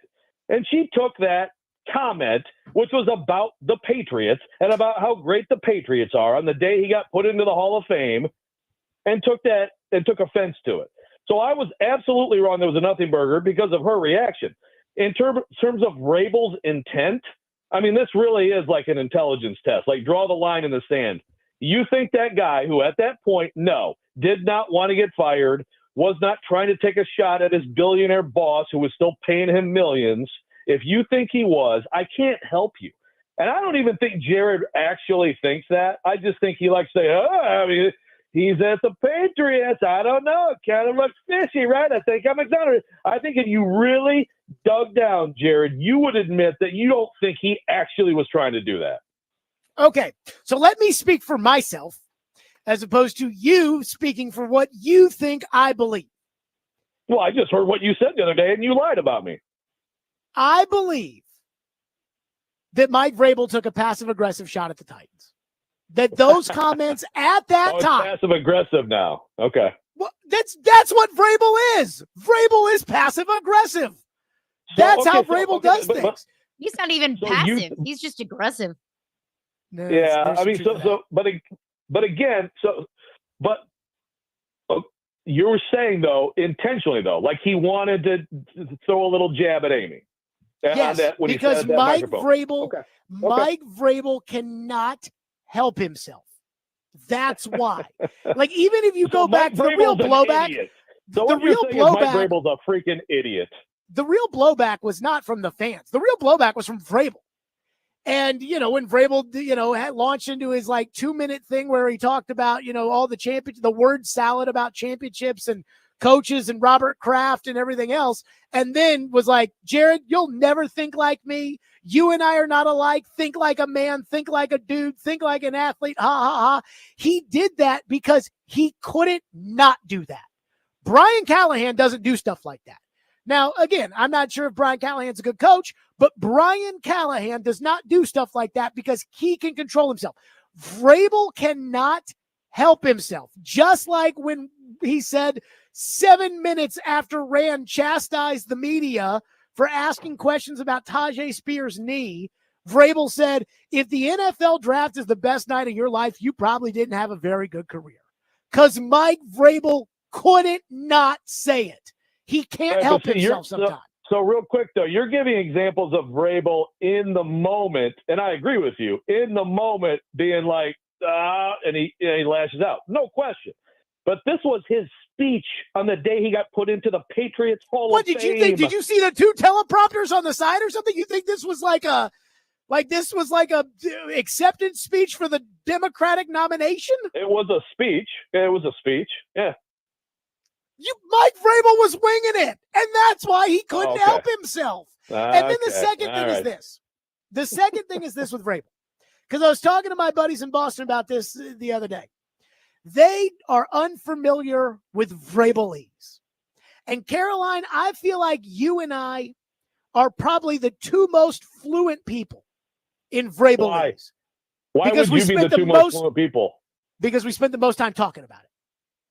Because you spend the most time making stuff up about it. Okay. You guys in the media would hear Vrabel say something and say, oh, Vrabel said, and I'm like, no. That's not what Vrabel said. Vrabel was asked, for instance, this was perfect Vrabelese. Vrabel was asked about who has final control on the roster and whether or not is he going to be able to work with Elliott Wolf? Because, he's bringing Cowden in, your buddy. He's bringing Cowden in. And Vrabel said, we're going to have a shared vision. And somebody said, well, he said he's going to have a shared vision with Elliott Wolf. And I told my buddy in Boston, I said, no. I said, that's Vrabelese for we're going to share my vision or you can get the hell out of here. That's what that means. I think we can all agree on that, right? When Vrabel says we're going to have a shared vision, that means we're going to share my vision. That's exactly what I mean, when I heard him, when I heard him answer that question, I was like, oh, okay, so Vrabel, good job, bro. You got final say. Congrats, Vrabel. Right. That's Vrabel. I mean, you're acting like Vrabelese is like some, like language from you people didn't even ask him at the podium after the Jacksonville game last year if he was going to keep his job. And he had just said like 2 days before, yeah, I want to be here with Rand and Chad and A-Rob as long as we can win and do this thing. And he gets up there, and not one of you media guys asked Vrabel about his job after the Jacksonville game. So he had just been asked 2 days earlier? There was new reporting. What was that? The reporting from, I think it was Rappaport and Schefter, and it was like, we don't know about Vrabel in Tennessee. Joe, you said you knew that Vrabel was getting fired that day. Night. And believe me, I was shocked when I got the word. Shocked. So, well, if you listen to the Stillman and Company show, which I know you do, you wouldn't have been shocked because we read between the lines, Joe. Oh, yes. Oh, Inspector Clouseau. I mean, again, like if we want to start really digging down on some of your investigations, Jared, you don't want that to happen. My 2:00 segment the Friday before the Jacksonville game was, it feels like someone's getting fired and I don't know who. But you were shocked. Yeah, I didn't think anyone would actually do it. And you didn't think that Patriot speech was Vrabelese for taking a crack at her. I 100% believe he was praising where he was and that everybody here flipped out about it. I mean, again, go listen to it again. It's like, it's not like this every other place. Like, that's it. Those are the words. And he said, I've been a lot of places. You think he's talking about the Steelers? Been a lot of places. It's not like this everywhere. That fine organization in Pittsburgh? You think he's talking about Ohio State? Boy, Ohio State, what a crap hole. Yeah. Hey, Jared. Yeah, we could be talking about Houston. Hey, guys, he hated his boss at Ohio State. I can tell you that. I can tell you that for 100%. So, yeah, he might have been talking about Ohio State. He hated his boss in New England. He couldn't get out of Ohio State fast enough to take whatever position coach job in the NFL because he couldn't stand it. So, yes, he could have been talking about a number of places. But, again, he was talking about New England, how it's special. It had a dynasty. He's in the Hall of Fame, and it's a different place. And he's right, by the way. He was 100% right. But, sure, parse those words. Caroline, what's next? Just always go back to Like if Dylan ever went up to a couple and said, "Enjoy what you have," not every relationship is like this, I would feel personally attacked. But Jared, last question. And by the way, not only that, once, even if Vrabel didn't mean anything by that, once I made a big deal about it, and then subsequently he made a big deal about it, doesn't he have to go to Amy and say, "Hey, like I didn't"? Yes, I 100% agree with you. That wasn't anything, yes. and that was I didn't mean it, and it was a. 100%. I totally agree with you. And by the way, Caroline, he basically just admitted that I'm right. Thank you. Thanks, Jared. Did he? I got Jared ease. Don't worry, I got it down pretty good. Yep. Good job. But I agree with you. He should have absolutely cleared that up. Jared uses the easiest language to interpret because I don't think Jared parses many words about what he means and what his intention is. I Okay, took Jared, AP English. I took AP English when I was in high school, and we would read like Virginia Woolf novels, and it would be like, "What are they really saying here?" And I'm like, "I don't. What does it say? That's what it says." Like again, and I got a 4 on the AP exam and didn't have to take English in college because of it. But it was at that point in time where I think I decided just naturally that I was never going to be a question mark. If I got something to say, terrible interview on 104.5 Ramon Foster, I'll say it. That's Don't quite a need to humble hide. brag. And by the way, Caroline, you're right that he's direct, but what he can't do is admit he's wrong. So he does it in those little subtle ways like he just did. He kind of sneaks it in. That's Jared East. I'll admit I'm wrong when I'm actually wrong. I'm not wrong about this. Mm-hmm. I mean, I was wrong about pretty much the entire wild card weekend outside of Buffalo winning. I mean, I thought wild card weekend was going to be fun. It was horrible. Caroline, continue. Thank you very much. Okay, Jared, will Mike Vrabel be successful in New England? No. Here's why Mike Vrabel will fail in New England. Number one, Mike Vrabel shouldn't have personnel control. He's not that good, and he's never done it. So he's never worked in a personnel department, but because he won a couple of playoff games with Derrick Henry, whom he originally had on the bench, because of that, all of a sudden, everybody thinks he deserves personnel control. Ridiculous. Secondly, they got a lot of work to do on that roster because that roster might be worse than the Titans roster, minus the fact that they have a young quarterback. And 3, that takes me to the young quarterback. I would not trust Mike Vrabel to develop a young quarterback. The places, and I think Vrabel's a good coach, but the places Vrabel needed to go, Jacksonville, Dallas, places where there is an established veteran quarterback, and Vrabel's there to really, lead the culture of the organization. New England, they are going to have to grow this young quarterback. And the other thing Vrabel can't ever do is Vrabel cannot go outside of his own box to hire his coaches. I mean, again, I was talking about this when I was at the Super Bowl, and it came out that Tim Kelly was getting promoted and Jason Hodeling was going to be the line coach. And I thought, oh, God, typical Vrabel. I mean, doesn't even interview anybody else outside of his sphere. Do you think he's going to Foxborough and hiring new coaches? It's going to be the same bozos. It's going to be Downing, and it's going to be Kelly, and it's going to be Keith Carter, and it's going to be Aukerman, and it's going to be all of the Vrabel bozos are all going to be together there, and they're not going to develop that young quarterback, and they're in the division with Josh Allen. Vrabel will fail in New England. So, Caroline, can you define successful for me? You can define success. Okay. Well, I can't sit here. I mean, the ultimate success is winning a Super Bowl. I can't sit here and project Vrabel winning a Super Bowl. He hasn't done it. He got one team here to the number 1 seed. He got one team in the AFC title game. Got one team to the number 1 seed. We know what happened in that divisional round.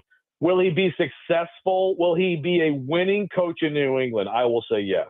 And I agree with Jared, for the record, on the staffing stuff. That's a huge question. That'd be my biggest question for him if I were hiring him, and he has to break outside that.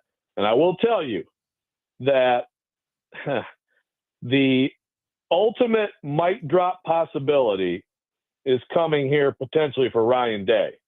Ryan Day, the New England resident, New England native, the lifelong Pats fan who went to the Super Bowl with his buddies to watch Brady, who Vrabel tried to hire away from Ohio State 7 years ago, who could be potentially talked into, look, it's $2 million a year. It's a big pay cut from Ohio State. But in 2 years from now, if you do wonders with Drake May, you're going to be Ben Johnson of that cycle, and you're going to have your pick of NFL head coaching jobs. And I think Ryan Day would be a tremendous offensive coordinator in the NFL. I think he'd probably be a better head coach because of some of the stuff he obviously can't get done in the college game.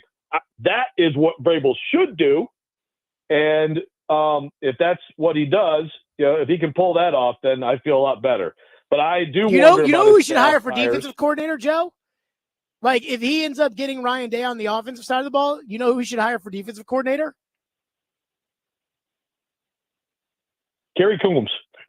Nick Saban. I think he should hire Nick Saban.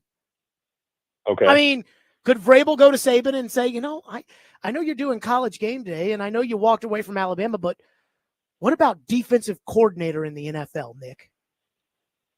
So are you equating that to how realistic my scenario for Ryan Day is? That is the stupidest thing you've ever said. Right. Ryan Day is going to win the national title in 5 days, and you think he's going to go and take a coordinator job in the NFL? Why would he just take a head coaching job in the NFL?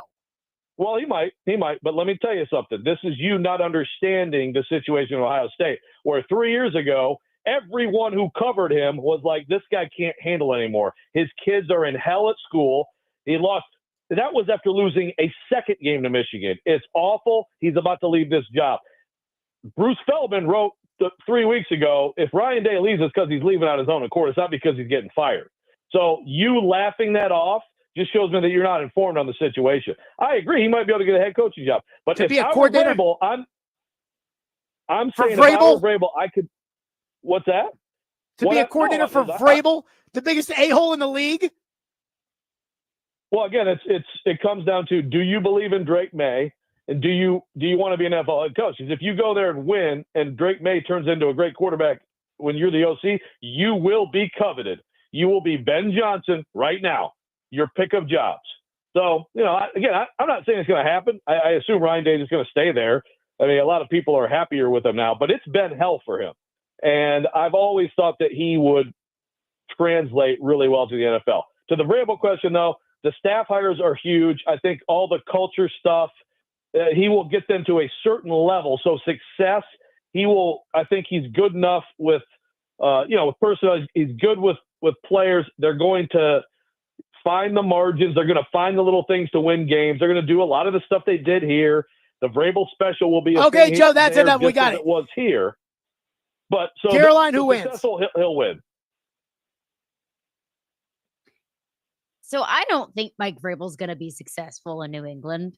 There's one thing neither of you touched on, and it's the fact that Mike Vrabel doesn't have any sort of proof of developing a young quarterback. I mean, Marcus Mariota, obviously, we know where his career ended up. Malik Willis, he was horrendous with the Titans.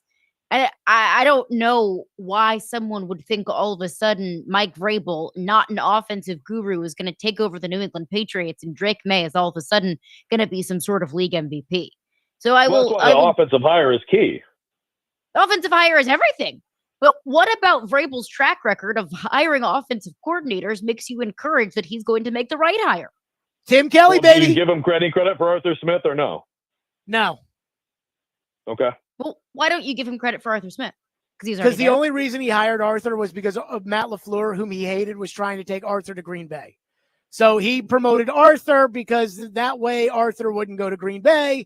And I think it was about the pettiness against LaFleur. And again, if you remember, they ran a score up on each other. Like this is a great Jared example. So he didn't see any value in Arthur Smith. He didn't think he was good. It was just to be petty to Matt LaFleur. That's what you're saying. He wasn't going to be offensive coordinator if it wasn't for Matt LaFleur. So Vrabel was like, I think this guy sucks. I don't really want to be my OC, but you know what? Screw you, Matt LaFleur. Ha, ha, ha. Who cares if it screws over my football team? Brilliant. Sucks, and I think he's a good coach are two different things. I think Vrabel was probably like, I like Arthur. I think he's a good coach. But I don't think Vrabel would have made Arthur the OC if LaFleur wasn't trying to take him to Green Bay, and the one way to block it is to then make him the OC.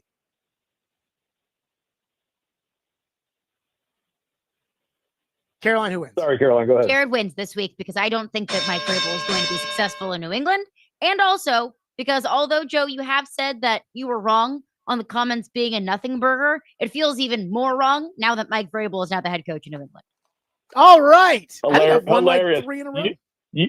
You should win them all. You and Mac Jones and Jared, all in a big happy family. Yeah, the Mac Jones take is a doozy, but the Justin Fields take is a doozy as well. Of course, Joe likes the worst quarterback in Justin Fields is no glamorous pick either.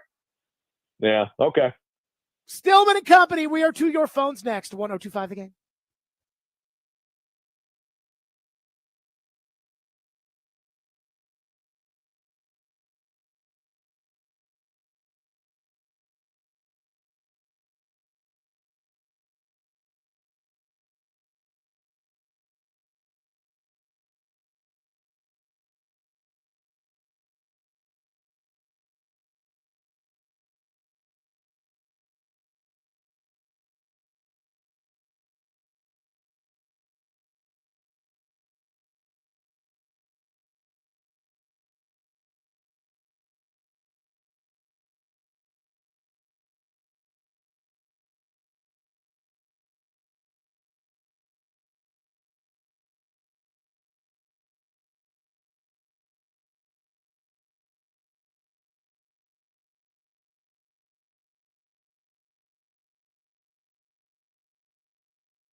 So that's the other side of it there. Is this a Stillman thing, or is that like the commonly held view down in Tennessee? You know this guy, right? I can't speak to that. I just know that, he's the kind of like this show of down there and gives that side of it. Because I mean, it's Nashville. It's a lot of like, rah. We don't love our Titans. Oh, I love that cut. All right, phones. Let's go to Sean. Phone line driven by WilsonCountyHyundai.com. Sean, go ahead. Oh, boy, I miss Felger and Maz up in Boston. Hey, so you were talking about the Vrabel, and I got to say, like, I wasn't here when Belichick was a coach, but when someone like that gets up on the stage and he just doesn't give you anything to go off of and he's quiet and he just mumbles, were you complaining about him not saying anything but then turn around and complain about Vrabel? Talking about Belichick?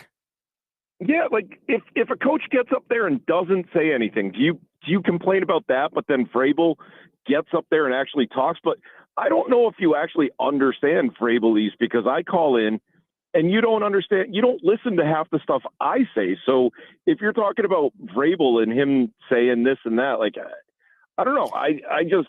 Well, I mean, I don't want to sound rude, Sean. I to be honest with you, and you sound great, and I appreciate your call. I mean, to me, this is the first time I think I remember talking to you in all seriousness. And I don't mean that to be rude. I mean that just being honest, so it's a little different between how much I pay attention to that than the head coach of the Titans when I am doing local radio in Nashville. I'll just say this. I thought Belichick was kind of a pain in the ass when he didn't have to be, with the media folks. And again, it's all ha, ha, ha. And then Bill gets fired, and now Bill's in the media. It's like, okay, that I have a little resentment towards. You hate the media, now you're part of the media. That bothers me. Brian Callahan doesn't do that. Brian Callahan doesn't treat people poorly. Brian Callahan doesn't treat everyone like they're stupid. But Brian Callahan also doesn't take constant passive-aggressive shots all the time, which Vrabel did. And that's Vrabel Lee's. When Vrabel's saying it, without saying it, because he can't say it, that's Vrabel Lee's. And that's what Mike Vrabel did for a significantly long time when he was the head coach of the Titans. And they'll notice it there soon enough. But I do laugh because with Vrabel, there was always like a reading between the lines all the time. And sometimes we missed it. But for the most part with Vrabel, like, you could tell when he was taking a crack. I'll never forget when I was listening to the Vrabel press conference. It was the one where he yelled at Joe about having his hands in the air or whatever. But it was the Wednesday before the Falcons game. And on Tuesday night, Ian Rappaport reported that Will Levis was going to start at quarterback. And the first question Teresa Walker asked was about how, Will Levis starting. And Vrabel was like, I didn't say Will was starting. And right then and there, like, it wasn't even like I sat there and thought about it. It was immediately, my head went back to Minnesota and the joint practices when Kaharski had confronted Rand Carthon about leaking to Rappaport. And it was like immediately I heard I didn't say Will was starting. And my head popped up and I was like, oh, he's going at Rand. And remember how big of a deal that became. Because again, that's Vrabel Lee's. Now, again, with Belichick just getting up there and being, hemming and hawing and, it's like, okay, Bill. It's like, you really got to be that way? That I didn't like it. But this idea of, saying that Vrabel wasn't passive aggressive is crazy. And Vrabel will be that way there. Vrabel won't change. And that's just reality. Ian, you said I didn't have any time. Do I have any time? Oh, okay. Keeping up with it, who knows? We always go along with Jared versus Joe. I do want to celebrate my Jared versus Joe victory. And I do want to tell you that Smashville Live follows us. That's next. Stillman and Company, 102.5 The Game.